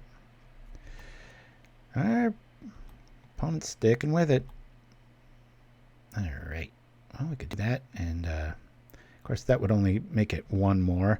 When you put this on the other guy, it gets +2, too. With the Guardian, it's only a 1 bonus, so not the greatest. I'm going to bring out another Guardian. And then Krark-Clan Shaman's going to end the show, and I probably cause a concession, I would think. He's like, good God, how many of these is this guy playing? As we trip.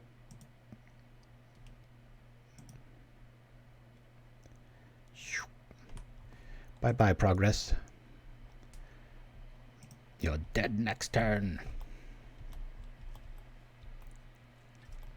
Even edicts can't save you now. I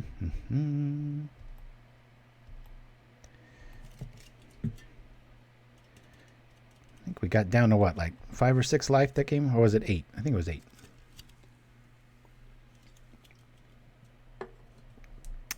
I like our opponent, though. They're not a quitter, that's for sure. Ooh, that's a great card. Still haven't seen a really, really successful Trespasser's Curse list, but I know it's out there.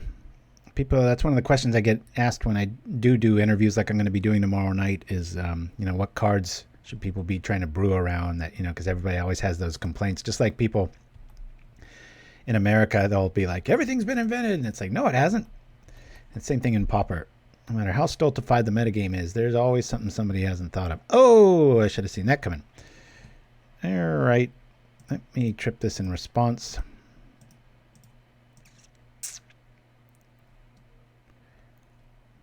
Yeah, kind of walked into that one. Okay. Well, it would have been nice if we top deck a Galvanic Blast there, but oh well. It's still in the cards. We're at a healthy enough life total. I think I'll be all right. Now, I will probably risk the steal move on the Vedalken Outlander in hopes that another Deathspore Thallid isn't in our future, but that's probably still folly given that we did see Cast Down game 1. Yeah, Squirrel Menace. I tried to brew for it and never saw squirrels when I had it main, and then, of course, as the Magic Gods will entail, the nanosecond you move it to the sideboard, the next 3 matches are all Storm. It's just how it goes. Whenever they figure out the quantum realms and time space, all these things in thousands of years, I bet they're going to stumble upon some sort of cosmic game laughter that just makes things like that happen. Let's set up some blockers. We don't really have much else to do. That's going to get our opponent in life range as we lose 2. Oop-a-doop.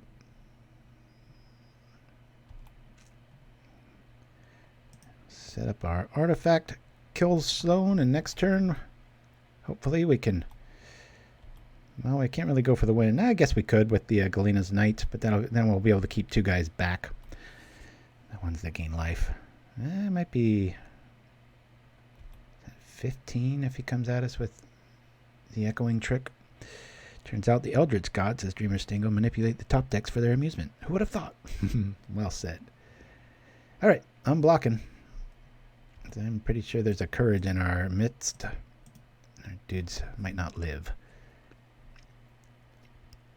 And here it is, right? What do we got? What do we got? Is it Echoing Courage or is it the one that goes tall? It's the Echoing Courage. We take 9. Well, it's better than dying, which we would have. They have Tangle Math up, but I think I'm just going to go for the win here. That's cool. Yeah, we could slow roll this. Yeah,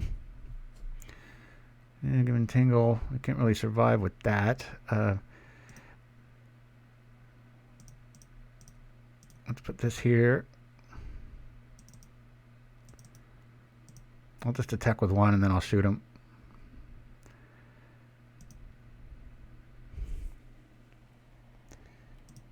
Boop, boop, boop. More likely to let the damage through this way. Okay. Bonk. Did the Breathmint get there? Galvanic Blast. Breathmints to the gods. Elspeth making some noise behind me. Good games, I hope. Yay! All right. Win that one. Well, my bladder's finally calling, folks. I've actually played like 4 games already. I'm going to roll to... oh, yeah. It's a cool little Conan O'Brien skit, and we'll be back right after this. Can't make these up. Check this one out. It's an ad from the Jamestown Gazette in Jamestown, New York. It's a sweet ad for a little boy's Argyle sweater. Isn't that cute? $9.99 gets you that little boy's Argyle sweater. He's got his hands on his hips. Everything looked fine. But look what it says right here. It says, from our pompous little twit line.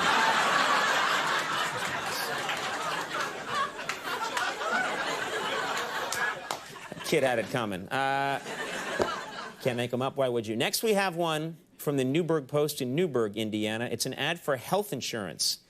Health insurance and these nice elderly ladies right here in the ad. Everything looked fine, but look at this elderly woman's sweater down here. That just seems strange.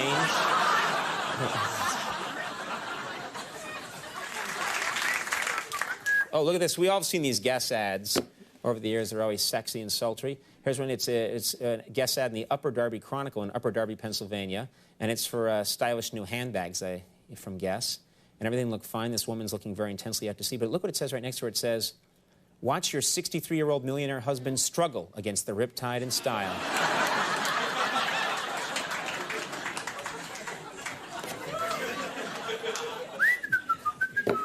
Here's one from the Charlotte Observer in Charlotte, North Carolina. It's an ad for treadmills. That's right, treadmill. There's a woman on the treadmill right there. For $7.99, you get that treadmill, and there's a picture of her working out.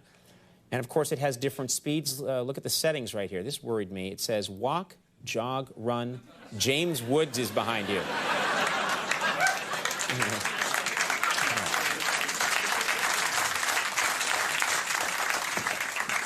And then check this out, finally. It's an ad from the Stockbridge Post in Stockbridge, Massachusetts. It's an ad for scented candles.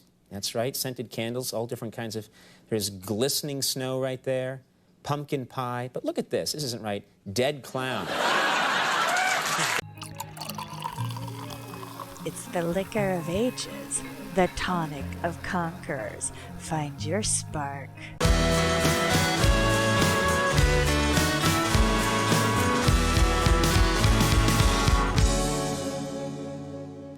It were there that I lost me dear Silhana. She walked her last ledge, but folks, me loss is your gain. So it's in her memory, Silhana's Window Walkers was created. The finest window scrubbing in all of Ravnica. Cleaning where only flyers dare to soar. Be reminding them they won't be getting blocked by new high prices with us, John. Don't be getting blocked by high prices. Silhana's Window Walkers. Guildpact member since 1906. And we're back. All right. Play at least 2 more here and go from there. So we've had a bunch of one-gamers early on there. Yeah, I've been tripping out on that new red one. Well, I'll get back to that in a minute. Yeah, I want to play first. Let's go. Mana is good. We just need our enchantment and hope our opponent's on a red removal, because that'll be a nice, easy game. Woo! All right. I sure miss Conan O'Brien's skits. I hope that new show he's going to have on HBO is his forever home. I don't know how else to say it. We'll lead off with the bridge. Easy to say when 3 of the 4 cards, or 7 in your hand, have bridge in the title. Bridge, blast, guardian. We like this beginning.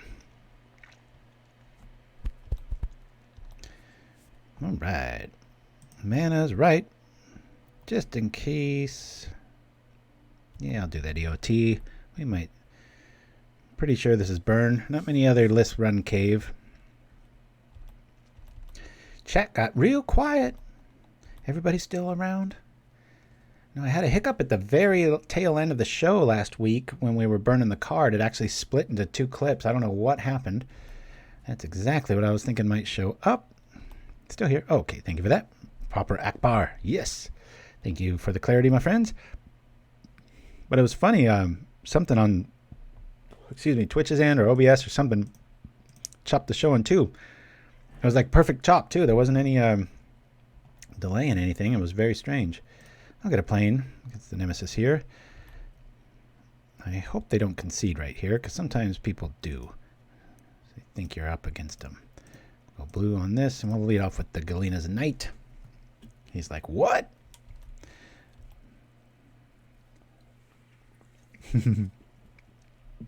Receiving the propaganda transmission. Yeah, that's how it started, that's for sure. Before it was a show or a Twitch thing. If we just grab our enchantment, we'll be fine. That's just sometimes how this loses to burn, though, if we don't see it. We're not all that fast of a list, and when we are fast, it's because we've got the enchantment. And you're never out of the woods because they have Pyroblast and stuff like that, so they can actually target the enchantment. Yeah, it usually happens that way, Dreamer Stinger. A lot of people, when they first see this list and they like it, they're like, oh man, what are some of the hard matchups? And I'm like, well, Dimir and sometimes Burn. And they're like, what? Because you just see all that red in there, and you're like, how could that be? It's like, oh, it's very possible. Saving the blast. Woo! I'm liking that. Well, I guess I could pop that for that. Bring in the Godhead. Bunk, bunk, bunk, bunk. You can use all blue or all white. It's such a nice flexible mana swing there. Here comes a 4/4. Attack! Yeah! Just in the off chance that they have Thermal Alchemist, I'm going to keep my Galvanic Blast until maybe they play it pre-combat. And then I'll choose to take 2, but it's pretty hard to keep up with that yet. Okay, so there's Burn. I'm very glad we're facing Burn. Show you guys what it's like. Seems really biased on our end. Sometimes you'll get, this might be a match concession. When you see that much hate main, yep. That happens a lot with Burn. Little do they know they've got quite a good chance against it, but as noted, that's usually the way that matchup goes. But about 20% of the time they can get there. Now I've thought of running. I was going to talk about that red creature. I think I mentioned this when we did this set thing. This Earth Cult Elemental. This guy's pretty interesting. If you had some sort of ephemerate mechanic with Crack the Earth and other things. I don't think it'll get there, but it's just something to keep an eye out. That's why I grabbed 4 of them. I was like, that's interesting. I'm not quite sure about that. I'm currently living with my friend's RV, says Lorraine Sushi, because of a move gone horribly wrong. The internet is spotty. Oh, man, that sucks. Moving is one of the most stressful things, man. I hate it. Being the son of a realtor, that was always my pet job growing up was, hey, the client so-and-so needs help moving, and you know, this is what they're going to give you an hour. And that was my whole weekend, many a weekends. I'm banging my hands on doors and lifting things. And yeah, it's one bad thing about working out as a teenager and friends with trucks. You always get hustled into like working for free or working with friends, that sort of thing. Good memories. I think the most lucrative gig growing up, though, was shoveling snow in driveways near the Lake Tahoe region, which is all on fire again. Yeah, I'm going to play first. Every once in a while I get a hand like this. We're going to throw this back. I can really go down a rabbit hole on that one quick. All right, mana's perfect on this one. We'll keep. We don't need, unless there's edicts, we'll be fine with one of our hate dudes. Let's go like this. We'll set up our bridge, go get an island with the Ash Barrens, bring out the Witching Well, and then we'll be off to the circus. Let's start saying that. I say racist too often. Oh, it's the thing we don't want to see. A swamp. Not good. But our mana's perfect. Let's go get an island. Pass the turn. It is way too easy. The purist in me, I mean, I love playing spells, like who doesn't, right? And they've really made it friendly for like 2, 3, 4 color decks to just get there pretty regularly, as we're seeing. I mean, we've, other than a mulligan here or there, we haven't really seen anything go wrong. This deck can be a pain. Yeah, this is that cycle list. I'm just going to yield through the turn here.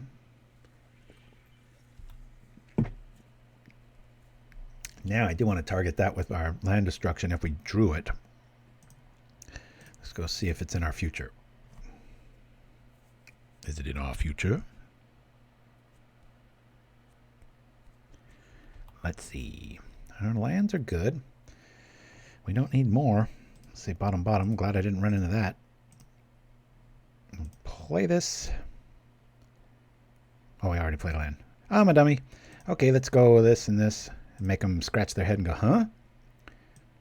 Sometimes just a 2-2 out there against combo decks, it gives them that false sense of security. Like, oh yeah, I got all this time.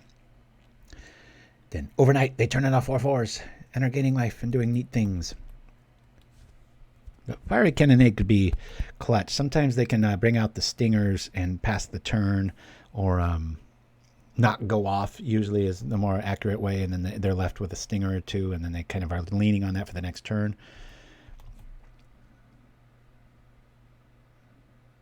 And the 2 relics in my sideboard, I think a really good call. I don't think you need 3. I think 1's too little. When I need Graveyard Hate, it usually gets there. Like I said, this is just one of those lists that just feels just spot on. I'm going to slow roll this. I could bring out the Guardian, but I'm not. I'm going to lay on that Cannonade in case they do exactly what I was just talking about. And hey, man, thanks for joining me, everybody. There's a whole lot of choices on Twitch and such, and it's nice to hang out with this old dude and sling some cards with me. Try to make it as entertaining as possible. Hopefully I'm succeeding. I've been having so much fun with my little side podcast thing this last couple of weeks, and it's been kind of like the crunch time, get everything ready and all the promotions and everything in tow, because I know October seems far away, but when you have interviews and like magazines and stuff like that are going to write about it, you've got to be like months ahead of time so they have something to reference and do and that sort of thing. Okay, I think I'm just going to wait on the Witching Well and just attack. I'm just going to keep slow rolling this, give them plenty of time. We don't really have an answer for their graveyard. Jose Prevista!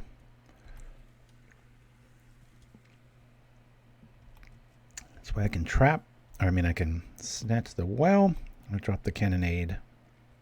Bodyguard's not going to do too much. Oh, Lorraine Sushi, it's not magic related. It's kind of like Stranger Things meets a little town out here in California that has a lot of weird little quirks, and I've written a lot of stories, and I was like, you know what, this would make a really good podcast, and then I went and really overproduced it. It's got sound effects, music, it's a whole thing.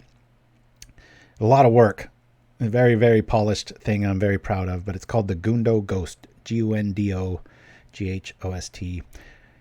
We have a tiny YouTube presence right now, but like I said, it's only there to tease right now. It's going to be a very slow rollout.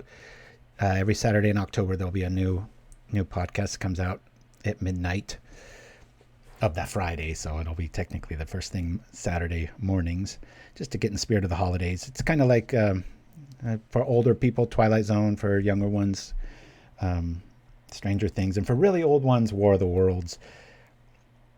Gotten a lot of praise, and there's a newspaper and local magazine that are doing a nice story and getting us on the cover and everything. So hopefully we meet a nice big audience. I doubt it. I think it's going to not be understood for a while, and then after about 3 or 4 months, rumor will catch on, and then next year's episodes in October will maybe have a little bit more of an audience, but who cares? When I'm dead and gone, my kids will have a fun way to, hey, remember Dad's scary stories? We've got them on tape. Here we go. Oh, thank you for that. Little fight. There's not much there yet. Our Facebook page is actually a little bit funner. That's just facebook.com/thegundoghost. But again, not magic related, but all right.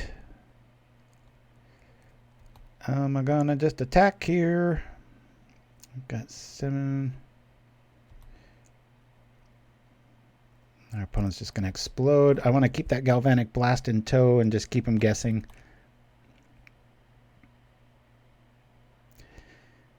You know, that would be a 4-turn clock if I bring out a Bodyguard. And I could still Cannonade and Blast. Let me do that. Oops. Let me do that second main phase. But yeah, the podcast is, like I said, I've been writing it each episode and fine-tuning it and then going back, and then I score it and master it, put sound effects on it, real subtle stuff, so it's not just somebody talking into a mic. It's quite the production. That being said, the individual shows are actually only about 6 minutes long, but they're very polished. A lot of little lore in this town. There's signs with missing churches on them, and well, you'll see. Or hear. That's what the YouTube page is for, though, for a little bit more presence.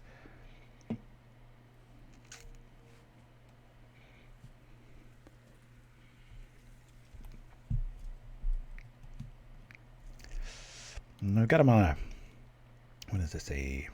3, 6. We really want another Galvanic Blast to show up to earn the respect here. Nope, no Bazooka Bog. We have Relic in our sideboard. Leaning heavily on Fiery Cannonade here.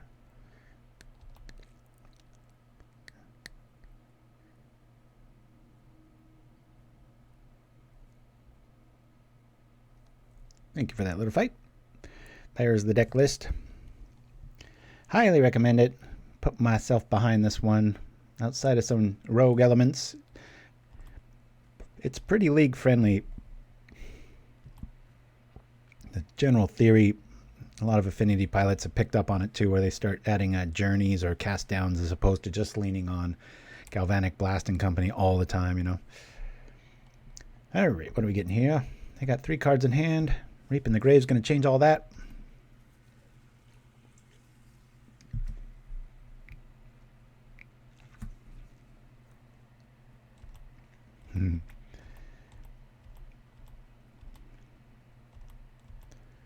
All kinds of goodies coming back.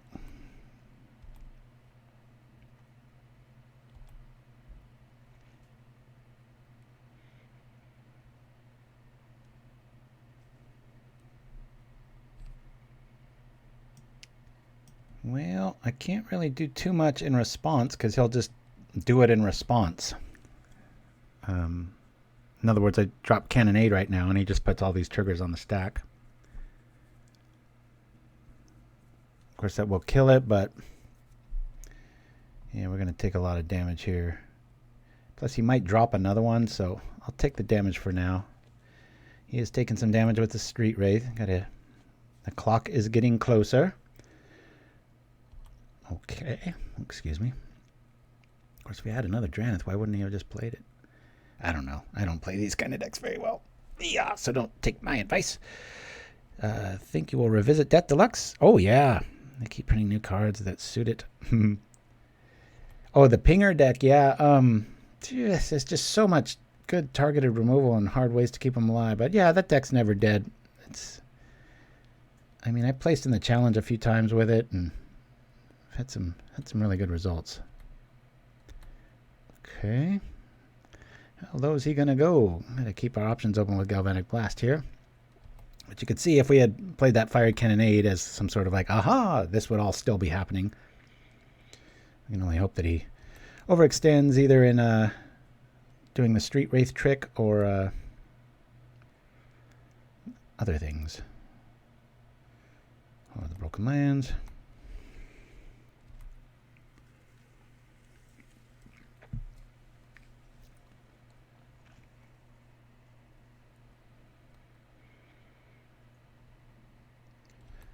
As we go to 11.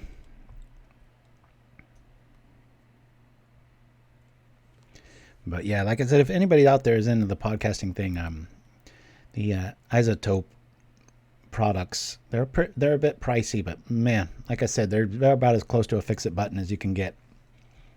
I have some audio engineer friends, obviously, being in the business I'm in, and they're almost mad at that company, and they have been for like 10 years because they're just so over-the-top good that it's like, geez, what did we go to school for? What did we become masters of this thing for? So, all right, Bodyguard, say bye-bye. I'm going to Cannonade risk here. We'll kill our own Bodyguard.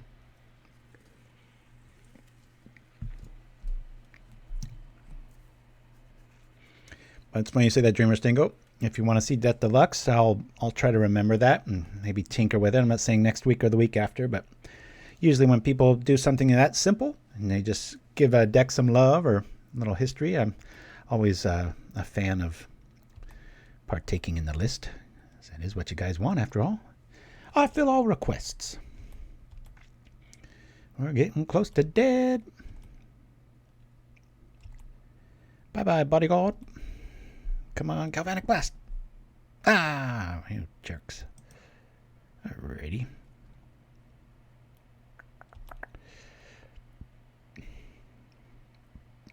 All we can really hope for here is another Street Wraith activation. To put him in striking distance. Let's see. I guess we'll just bring this dude out. I keep doing that. I forget I have a step there. Oh, there we go. We'll mix it up. Who knows? Maybe they're running Echoing Decay. Don't want our twins to be that poorly represented. Boo!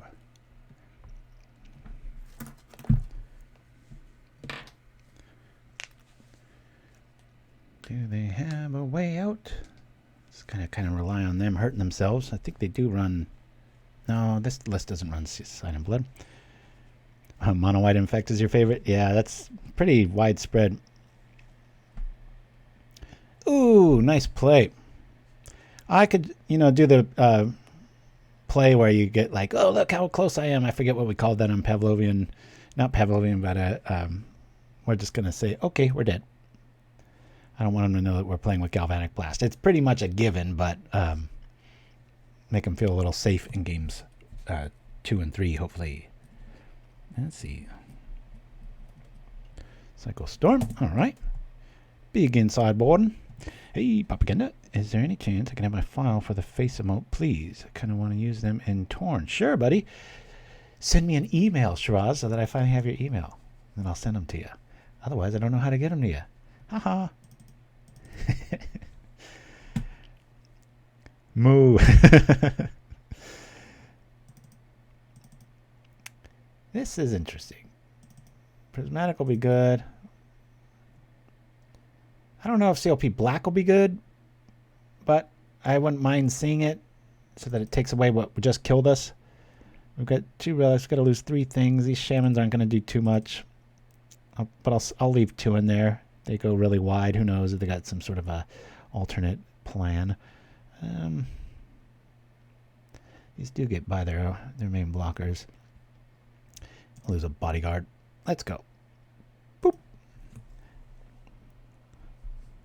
The Luddite contest here is astounding.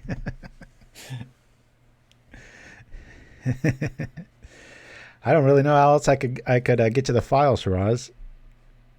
The last time I tried to link something that wasn't just a picture on Facebook, it didn't do anything. So,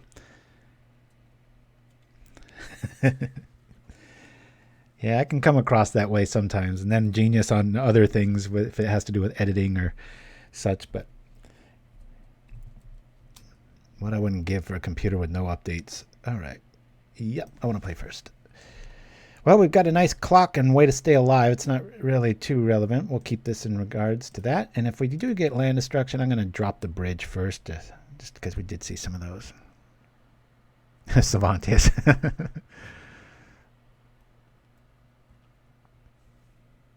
I know, it's so funny when I first met you, Shiraz, in our first few exchanges, it was like, the image was like, oh, this guy's always online. So you just think you're just like this super tech dude and you've got all this equipment all around you and stuff. And similar to what I'm looking at.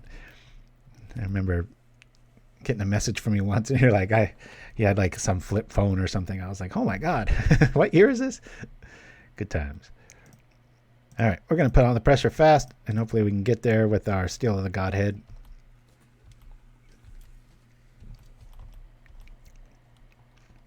I'd be happy to give you those files, just don't know how. So send me a message, as I've got them. I think you can't just use them when you're in chat in general. I thought that was an option. Let's start gaining some life, put them on a 5-turn clock. Slow combination's no joke. If you don't have black removal, it's our Journey to Nowhere. It's pretty hard to get rid of. Given that there's so many thousands of playable cards, viable in Pauper, that's quite a small pool. So it does kind of feel like it has hexproof sometimes. Ah, I see. Oh, you just want your picture? Or does it have to be the exact same size as the emote? That's fine. It's your visage, man. I'll send it to you. Let me just be clear, though. Do you just need a big file of your picture that's all treated, or do you need exactly that emote? You need MP3 is audio, you clown. You are a Luddite. I love it. Okay, let's try to shut the door here if we do get flung to death with that. Now we've got Ultra backup. Now only Draneth can hurt us.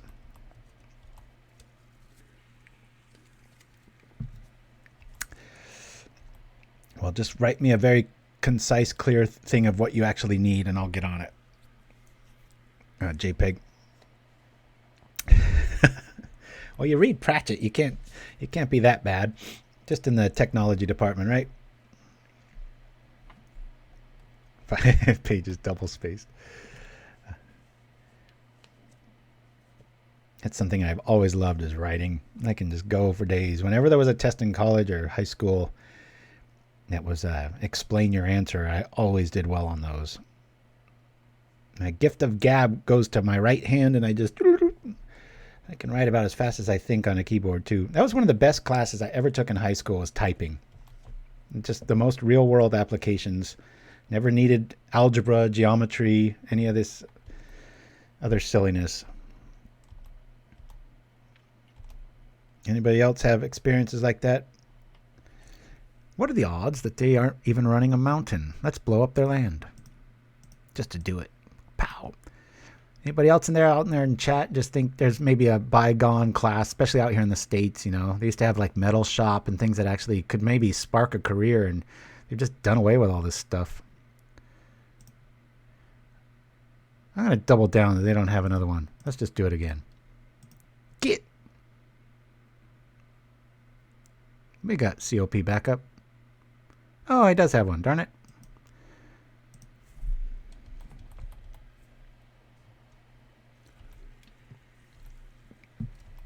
Good question, little fight. Oh, nice, Dreamer Stingo. Got me beat. One of the coolest things, too, I took a creative writing class in college and didn't learn too much, but one of the more techniques than anything. One of the cool things was, you know, when you get kind of in a zone, just don't stop writing, and even just writing your name over and over again until the next thought comes up, and then you just delete it later. Just keep that engine flowing. Make it kind of like a game of like mental jump rope, and you just got to keep up with it. Make it always fun. We played a lot of games today, but I think I'm up for one more. We're about the 2-hour mark. I think I'll call it here. I don't know. I don't like to end on a loss if we are going to lose here. Should have probably kept up a red there just to promote that I might have some sort of removal.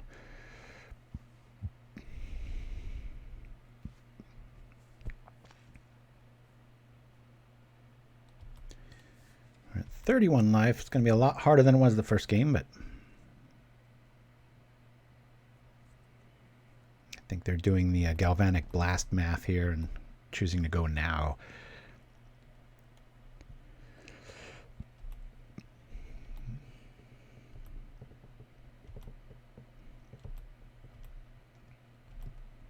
This is one of those specialist decks. Comes out of the blue and 5-0 a tournament. People forget about it. Very, very powerful mechanic. But boy, you really got to be trained on it. It's kind of like a fringe martial art, right? You get like really good at ankle locks and nobody wants to fight you.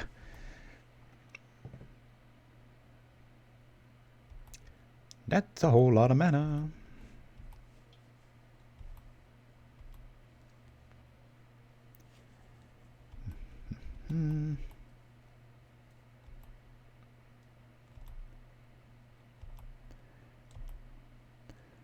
You be careful now.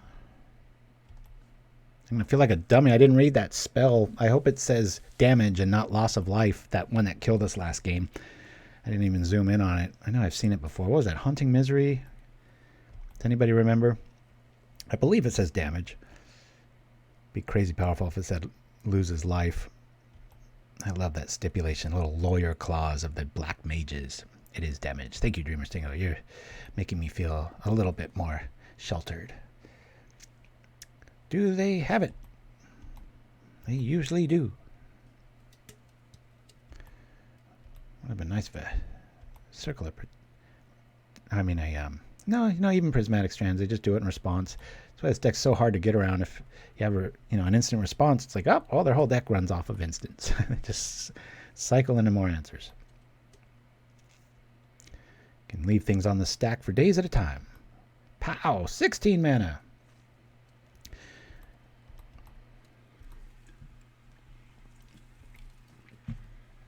$30 mana. Fun to watch.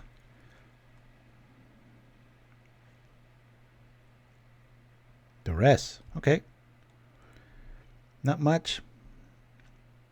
Not much to worry about. Did he peter out? 28 mana with nothing? Oh, nope. Never mind. We're dead. At the risk of I'll ride the undo yield, but my fingers are getting sore.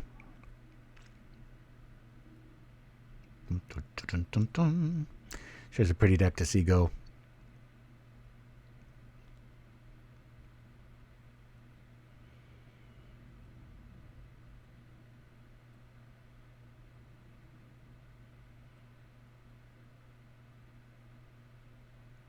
Watch, he drops a squirrel token. Wah!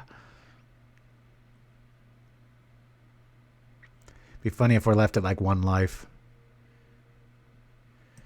I'll do undo yield here.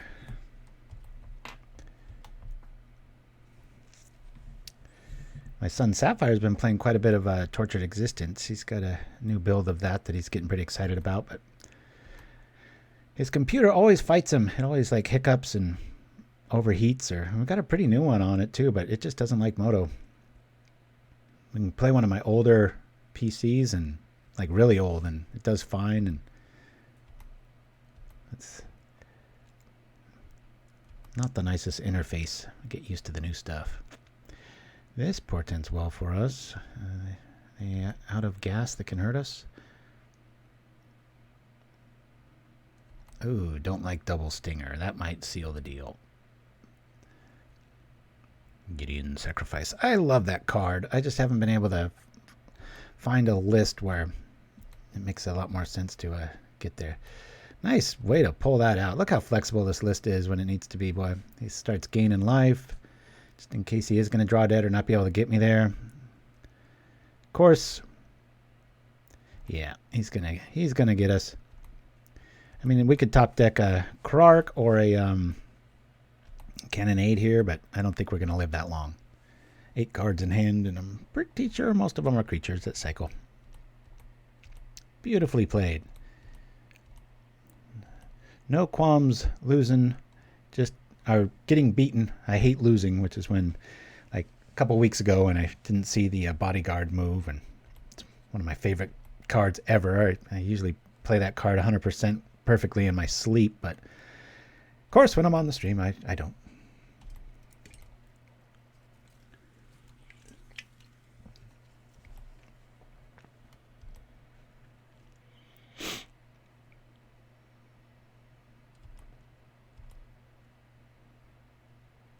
One more fling activation and it's GG. All right, well, we're gonna play one more. Watch we lose again, but we haven't done too much in the losing. Had that Brute Belcher list, but everything else has been a win today. Good games to Luis 0211. Very nicely played. Definitely not his first go around with this. Yeah. All right, I'm going to roll to our second commercial, go get some more coffee, and I'll be back to play the last round right after this, guys. Boop. Well, how fitting that it should come down to these two. Olive in her familiar black, 5 times the champion. Mabel, the rising star, winner last year. You can see how excited they are, but also feel the tension. Get on with it. And here it's in the crowd as we near the start of this final. And now they go, Olive away first, but a problem with Mabel's bowl. That might cost her now, having to play catch-up. Both settling quickly into rhythm. You can see the contrast in styles. Mabel, heavy tail use, happy to be alive. Everything's amazing. Olive, more steady, wasting little energy. Very much of the old Labrador school. Eating's a serious business. Don't bollocks around wagging your tail. And Mabel seems just a a little sluggish here. Perhaps more was taken out of her by the worm medicine she was given last night than we thought. But Olive, focused, relentless, tasting absolutely nothing. Mabel trying, but surely a lost cause. Her title defence coming to an end. Olive taking everything, nothing left but the bowl to lick now. And Mabel, well, doesn't seem too upset. A bit of class there from the youngster, generous in what will surely be defeat, because Olive has won now. She's taken the title back at 7.5. Mabel looking to offer congratulations again to the dog who was her inspiration growing up. Once more, wonderful to see that spirit in the game. What a final we've had here. Great rivals, but great friends. And you see the swapping of bowls at the end. Join us again tomorrow, live coverage of a snooze on the sofa, possibly. Bye for now.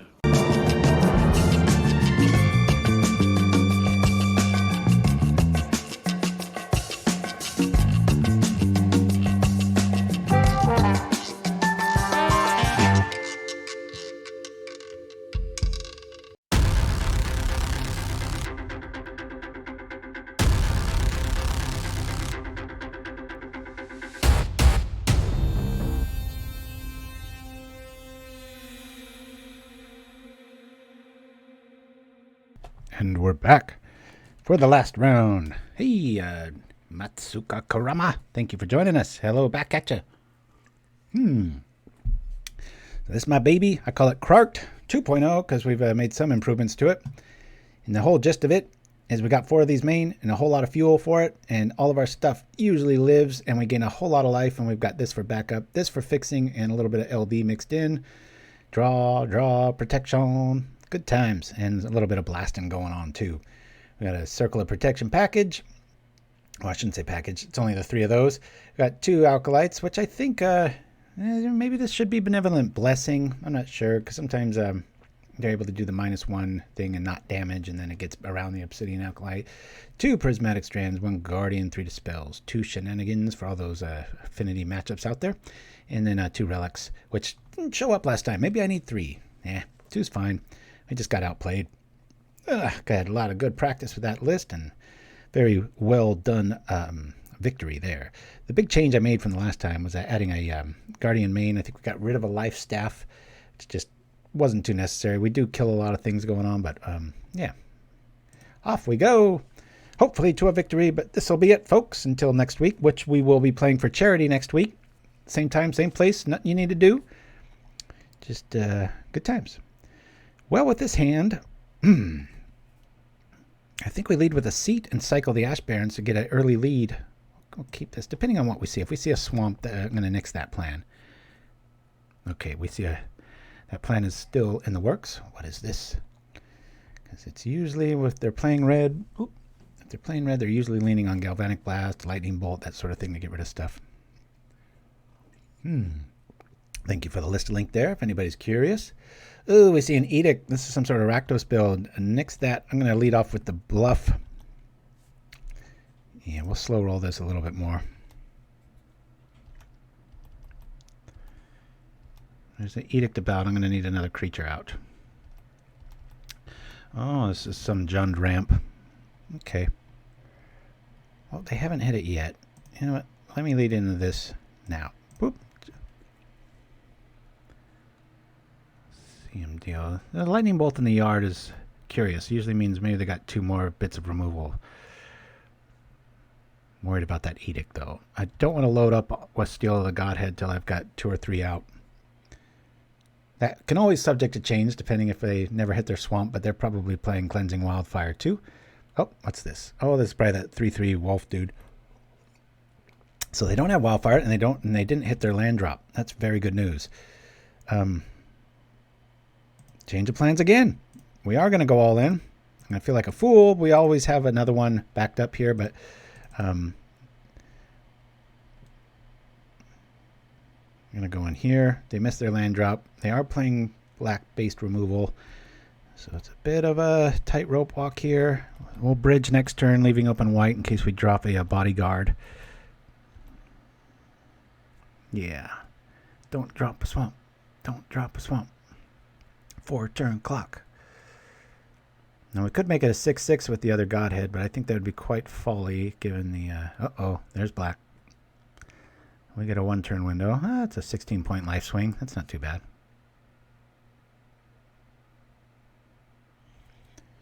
Yeah.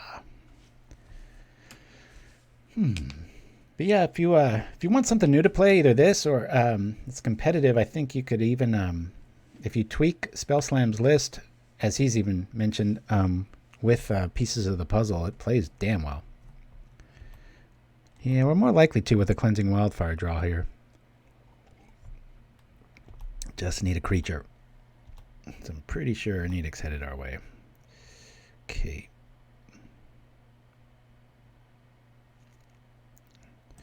Let's try this. Wildfire. Get us a bodyguard. Come on. I mean, he'll probably just bolt Edict, but we're assuming that he has it all. I could use a little bit more of everything, but I'd rather grab an island. Do that. Witching Well shows up. Oh, that's frustrating.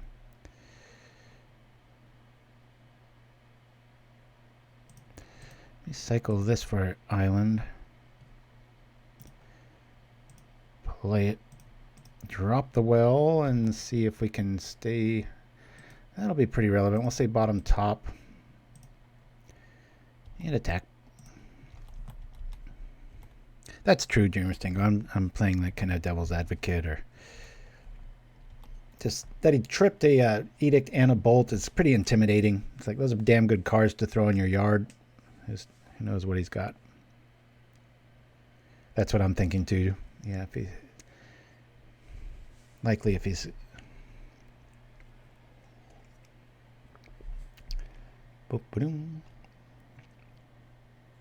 Is this it? Okay, yep, it's dead. You know, I gained a 16. I mean, it was a 16-point swing. I'm not too unhappy with that. 8 lifelink. Good times. There's the Shaman. The Raman Shaman. Of course, I don't really want to play him here. Do I?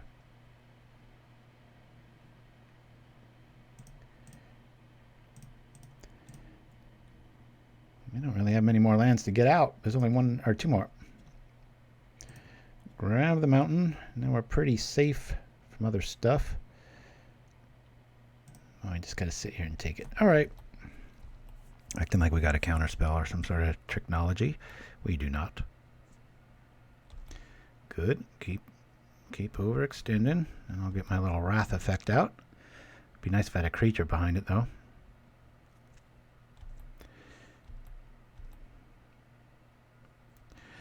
The Clan Shaman's really good at being a magnet for removal, though. A lot of people do really bad plays. Noticed, like they'll just lead off with more creatures, and you're like, okay, I'm just gonna wipe the board, or they target it with removal. It's like, all right, we'll tap our weak stuff here. Go draw some cards. All right, let's see. Yeah, we could make them live through it. That'd be pretty fun, right? Play the bodyguard. Maybe we can draw out some removal here. Drop the Shaman. Click very slowly.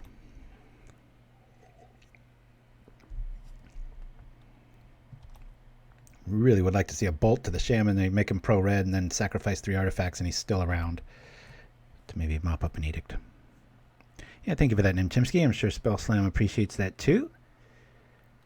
Damn good Simic Pilot. I'll just take this. I really want him to overextend on the mana here, and it'd be really nice to get back a turn with the double Galvanic Blast. But to steal a Godhead on the bodyguard and go for the win. Worst play of the year goes to... What you got? What you got?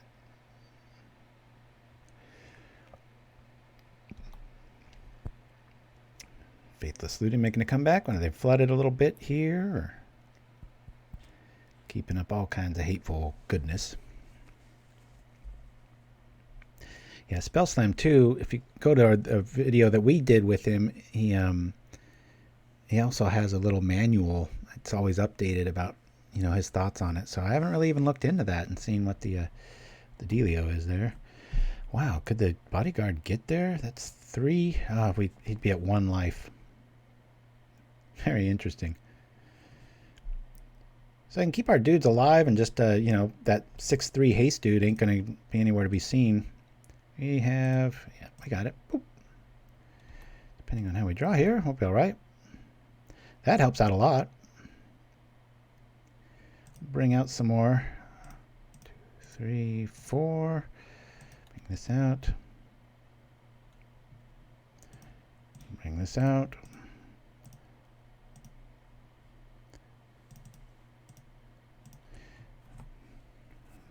Now we've got a permanent blocker.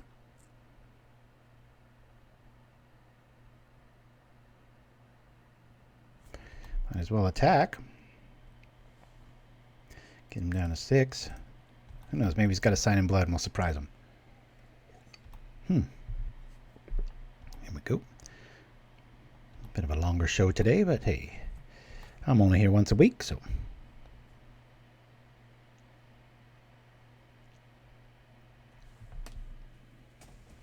Yeah, he's probably got links to it in that video. Yeah, I haven't heard from Spell Slam in a while. I think him and Chid3 are my 2 favorite creators out there right now in the Pauper universe.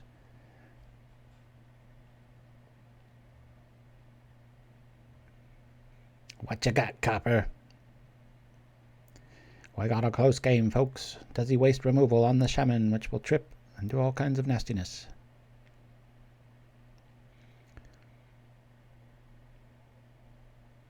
Yeah, I do want to keep the Shaman alive with the Bodyguard and his own effect, just because if we do see a Edict in the yard there.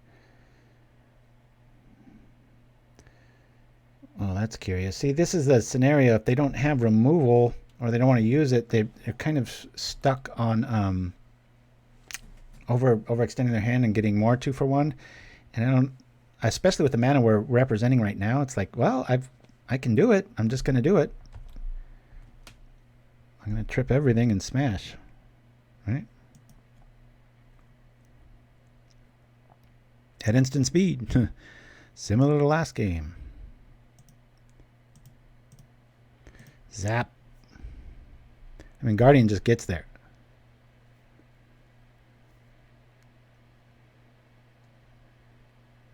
It's a neat conundrum, though, when this happens, because they probably see, like, well, I can't really target the Shaman because he's just going to trip it. But then you also can't just stop playing because you're going to get mowed down. But, well, we just win here, I think.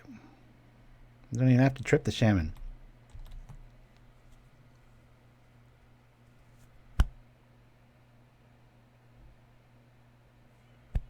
Like a Diabolic Edict with a... ooh, okay, interesting. That sucks. Is he targeting just a land, I guess, huh? Oh, he's targeting my own land. Ooh, that's some desperation. All right. We become the Monarch. We can't really get anything for that Ash Barrens. All of our basics are out. So I'll just play it. I do become the Monarch. I'll play it. Oh, wait, cancel? No. Not like the 3rd time I've done that. We'll play the land. And we'll just wait. Got plenty of basics to fuel a Smasharoonie turn. Cool, we like that.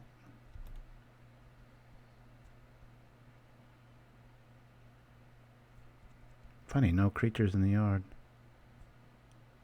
Very curious indeed.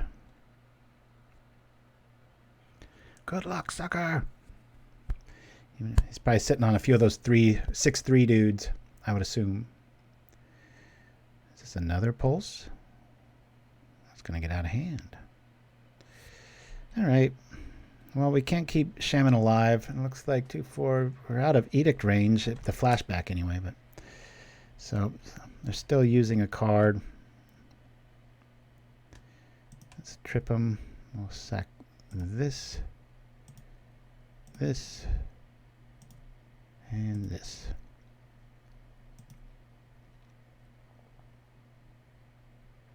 Good, he's doing this pre-combat because he could still cast a hasted dude. That'd be pretty sweet. Do we save Monarch? I don't know.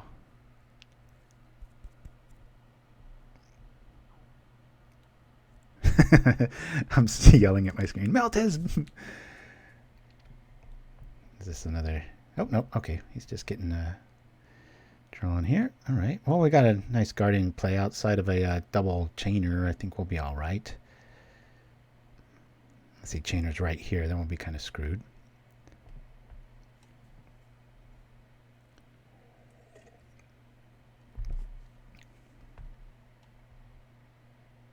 I couldn't even target the Guardian.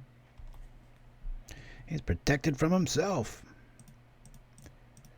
Let's bring out the dude. Bring out the guy.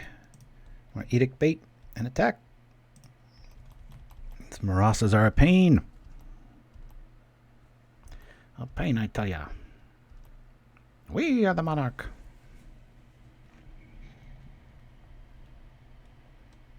It's nice when you play with Guardian or any sort of like Ginger Brute strategies because you don't really have to make room for Monarch. If your opponent's playing it, you've got ways of stealing it.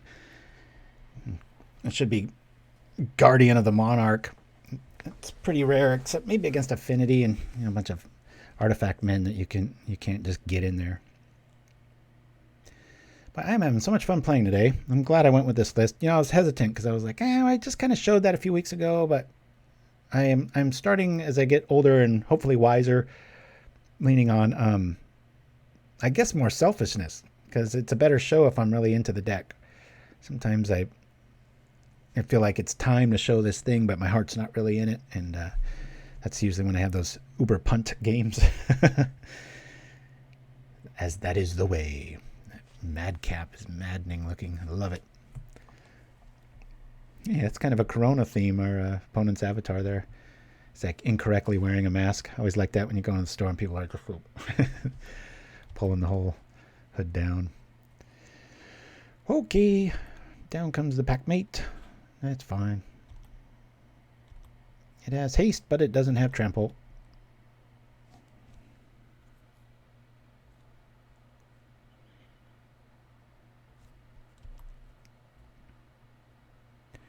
I don't understand this attack. Block.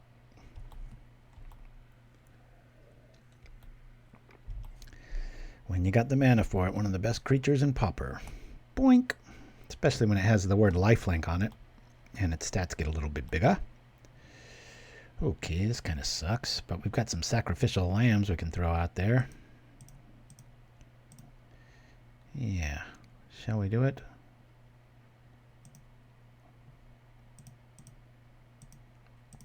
We'll do that. Come on over for 6. It's probably got another Marasas, and we've already seen 2. Does he have full set? Or is this where we get fogged? Really hope we get a Galvanic Blast off of our Monarch trigger here. I'm going to keep that artifact land in hand just to keep him scared. Maybe he'll use a duress on it if he's got access to those. Okay. It'd be irrelevant to just kind of cycle that.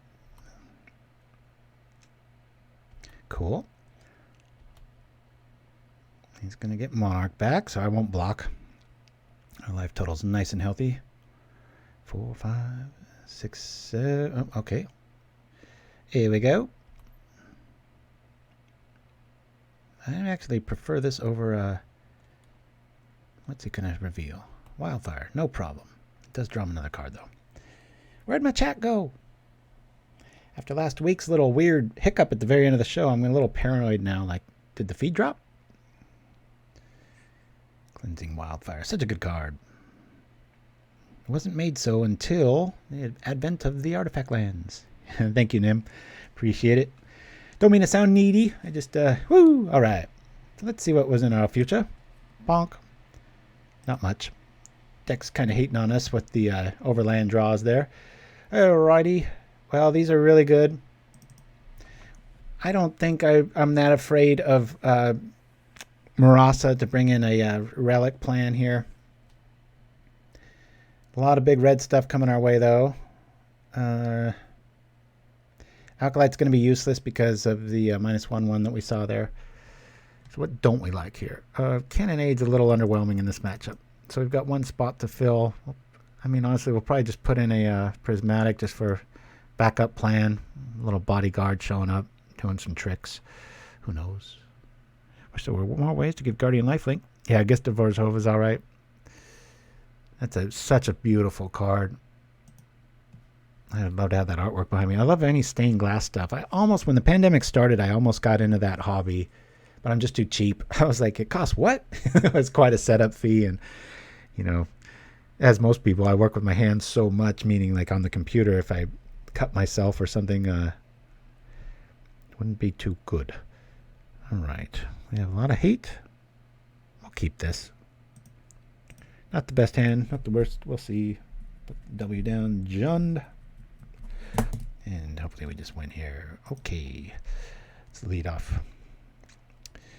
Probability-wise, we have the highest probability of drawing an island as far as a basic goes. Well, this makes it irrelevant. I'll just play the bridge. The reason I went down that thought experiment is depending on which bridge that you drop first. If you don't have access to the Silverbluff, it's better to lean on the white one because, or any white one because of well, the inherent, what am I trying to say? Probability. That's what I'm trying to say. Yeah. Why am I whispering? This is a golf channel. Woo! Wouldn't that be funny to be watching like some, you know, yuppie golf, like, I don't know, like some Masters Cup or something, and some crazy guy just goes and starts winning the tournament and just acting all, I don't know, what was it, Happy Gilmore? That Adam Sandler movie where he's just so against the grain, but pulls a few Ric Flairs on air, like when he wins the whole thing, he's like, woo! That'd be funny as hell. First things first, let's do this, get our mana right. Boop. And I'll go after an island at this stage. Yep. Let's go get an island. And let's get our mana right. Bam. Explosive ramp. Without green. What kind of treachery is this? Yeah, I've thought about splashing green in this for... There is a... Oh, God. Valorant Outlander. God, my memory is so dumb for Magic cards. I think when I'm 100 years old, I'll be able to name cards out of the blue like that. Protection from black. I've thought about being able to splash those. But in the end, it's just better to have Guardian. It does the same thing, and you don't have to overreach with the mana requirements there. So there. How you like that? Okay, white, blue. We'll get you. White, blue, and we'll get you. And red, we'll get you, Mr. Packmate. Let's see if we're going to walk right into an edict or not.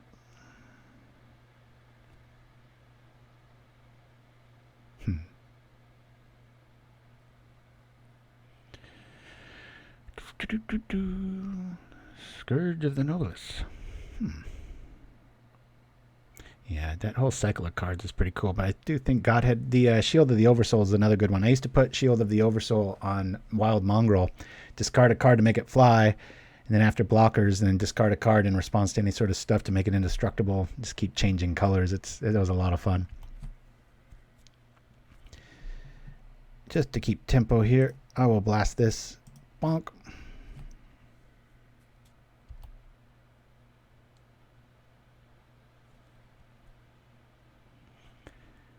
I don't mind putting Shaman out, but it's got to be enough food that if they respond to it, I've got a response. So we saw Cast Down.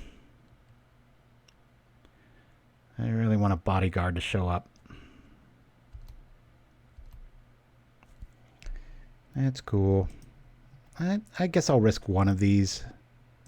Right.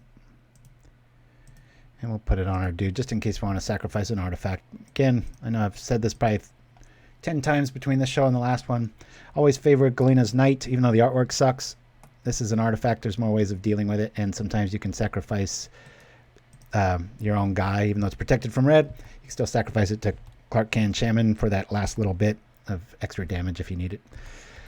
I don't really mind this play, because even if he deals with it, it kind of eats up his turn, given that they're on ramp, and they're playing a pretty high-end deck as far as spells that they need. All right, we lose our artifact. Do we have a cast down to follow this up? I might play Krark just to get out of the way of another edict. Ooh, double edict. Not good. Note to self, if we go to game 3, somebody remind me to bring in Relic. I forgot what, now that we've seen 2 edicts and company that's 2, 4, 5, they're going to easily be able to get there. Play this out. Drop here. 2, 4, 5. I'm just going to keep our dude back. I don't want him to eat a lightning bolt and not have any food for the shaman there. We already got our 3 mana out. Be nice if we get another island and then we'll be pretty set. Once you get to 4 basics, you can pretty much sacrifice everything else.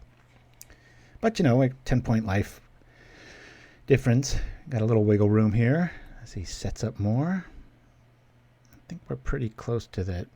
Plus, you know, when you play that with Summoning Sickness, it probably keeps those 6/3s at bay. Normally that's a nice big wham! I'm back, baby! And it's like, no, you're not. I think they're sitting on a Marasa here. I'm going to bring back... Oh, no. Okay, just another dude. That's cool. If he foretells this one. Alright. Krark-Clan Shaman's going to get some food next turn. We like this because now we're out of the woods. I can go a little bit more. 3, 4, 5, 6. He does have Edict math here. Frustrating. Those pack hounds are going to come out. Put this on here.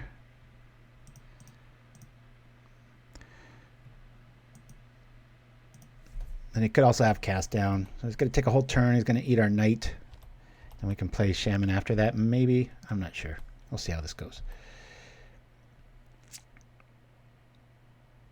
So many times, too, people leave back a guy to block and they forget. They feel the life gain, but they forget that oftentimes they forget that it's unblockable, which is huge. Y'all know me. I'm Mr. Evasion. I don't care if there's a 20/20 creature available on turn 3. There's so many things that can get in the way of it. It's kind of silly. And then you have moments like this, too, like if we top deck Cannonade, you know, our team's lives. Or like right now, we've got the shaman and we just activate it and our team lives. They have to time walk themselves to edict, but I better watch what I say because they might just have a cast down and then follow it right up. Bam! They've just drawn 3 cards. Better make that, yeah.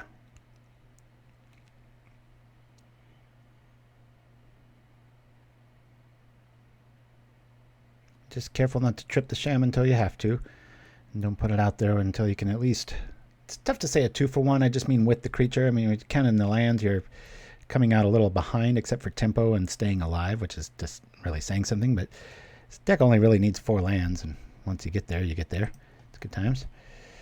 I think I'll throw this out there. I'm just going to attack with the 4/4. I could trip the 3 now.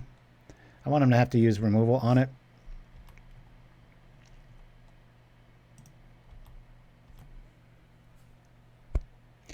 Plus, we saw so many Marasas. Unless I have a Galvanic Blast in tow and they're in single digits, I'm not feeling too overconfident. We are at 32 life. That feels pretty good. Okay, well, there goes the removal spell. Let's start tripping. This, and let's see. We need more red and do that. Bye-bye, wolves.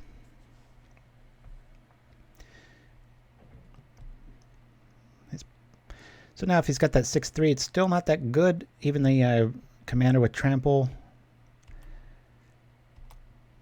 3, kind of cast his... I love that swamp he's playing. I used to collect these too. It's like, is that a banana? Obviously, it's like an old canoe just rotted with swamp filth. I like that, but it does kind of look like a banana. Gigantic river banana.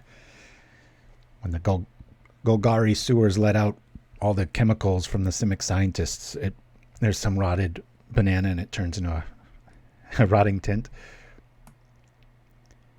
Oh, you're right. Yeah, given the scale, you're right. I love when somebody opens my mind to like another perspective. It gets so stuck in your way of thinking banana swamp. Seems quite foul. Thanks again for the Prime membership there, Captain Vlad Tepes. Much appreciated. See you, Nim Chimpskey. We're pretty close to being done here too. Hopefully our opponent is, but I think here comes the edict. Yep. Bonk. Hey, we've got an opening here. If we draw Galvanic Blast, that'd be awesome. We're at least going to get him to 2, but there's another edict in tow, so I guess either a Guardian or another Knight would be a really good, or obviously a Galvanic Blast. Roll the drums. Well, that's not too bad.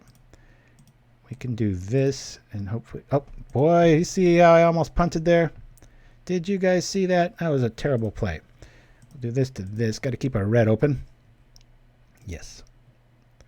As we go get an island. Hey, just what we needed.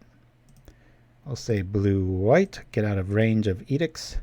Come on over for 4. We're probably going to get Marasa'd. We're still a little bit a ways here. Yeah. It's really frustrating losing that. One of the only games we lost today was that affinity list, like Belcher / Brute Squad, but we just never drew our Shaman. And then when we did, we didn't have the artifacts, which is, almost never happens. So you look at our yard as evidence. Almost every game we're able to kind of Wrath and keep guys alive. Wrath is burly, obviously, and nobody, telling tales out of school, as they say. But when it's one-sided, it's so brutal. Just like, bam! You can just take out the entire board and you're still swinging. It's like your stuff has haste, even though it doesn't.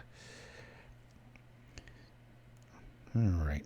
Well, Shiraz, we're about to go offline, so do you want to clarify what you actually need from me, or are you just going to contact me via Facebook, or what? I forget how we usually do it. Poor guy's probably he wants 10 more mana so he can just do everything. I've been there plenty of times. You're like, I got to edict, but I got to do this, but I got to stay alive, So I think if he had Marasa, he would have played it. That'll give him enough wiggle room to stay alive. That's 5. Okay, this is another edict. Oh, maybe he just drew a cast down and he's got an edict. That's an out. Okay, that really does nothing.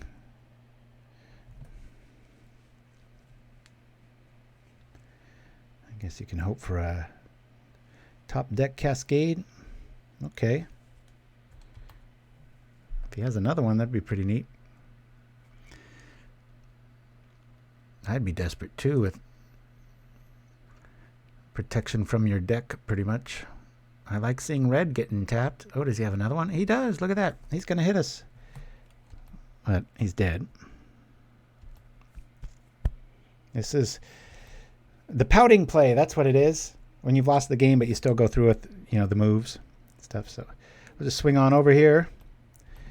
Every deck out there, almost every deck seems to lean on red way too much. And the cool thing about this list, guys, is it's not going anywhere. Meaning, like, when the bans eventually happen, what's going to end up happening is you're going to see even more red. Like, yeah, see, that's what he gets for playing white borders. See, can never win a game when you play white borders. But, Scred Fairies and stuff's going to come right back into the metagame, and it's going to be even more relevant. You're going to see a lot more validity as far as it being an option here. Right now, it's just really good because for these main, you're able to mow down Affinity on that 4th or 5th turn when they just go crazy. And then with the life gain, as we saw, you're able to just stay in it and close it out in like 3 or 4 swings. Got it, main deck of Tog here, but then obviously for squirrels and elves and walls, and there's just so many things. You just want to see this, and then if it doesn't get there, fine, you just go build other stuff and sacrifice it to edicts, right? Hey guys, thanks for joining me. A JPEG will work. Oh, okay. We'll see you here next week. Like I said, via Ralph. What's his name again? Raphael Levy with the No Kid Hungry campaign next week. We're gonna have just a little donation thing. Nothing to do, just show up, and if you feel like doing that, cool. If not, we're just gonna be playing Pauper. So then I recommend you do the same. Till then, guys, this is deluxeicoff. I'll be playing all weekend long and all week, probably this list. I love it so much. We'll see you next time, Saturday. Thanks for joining me, everybody, and adios.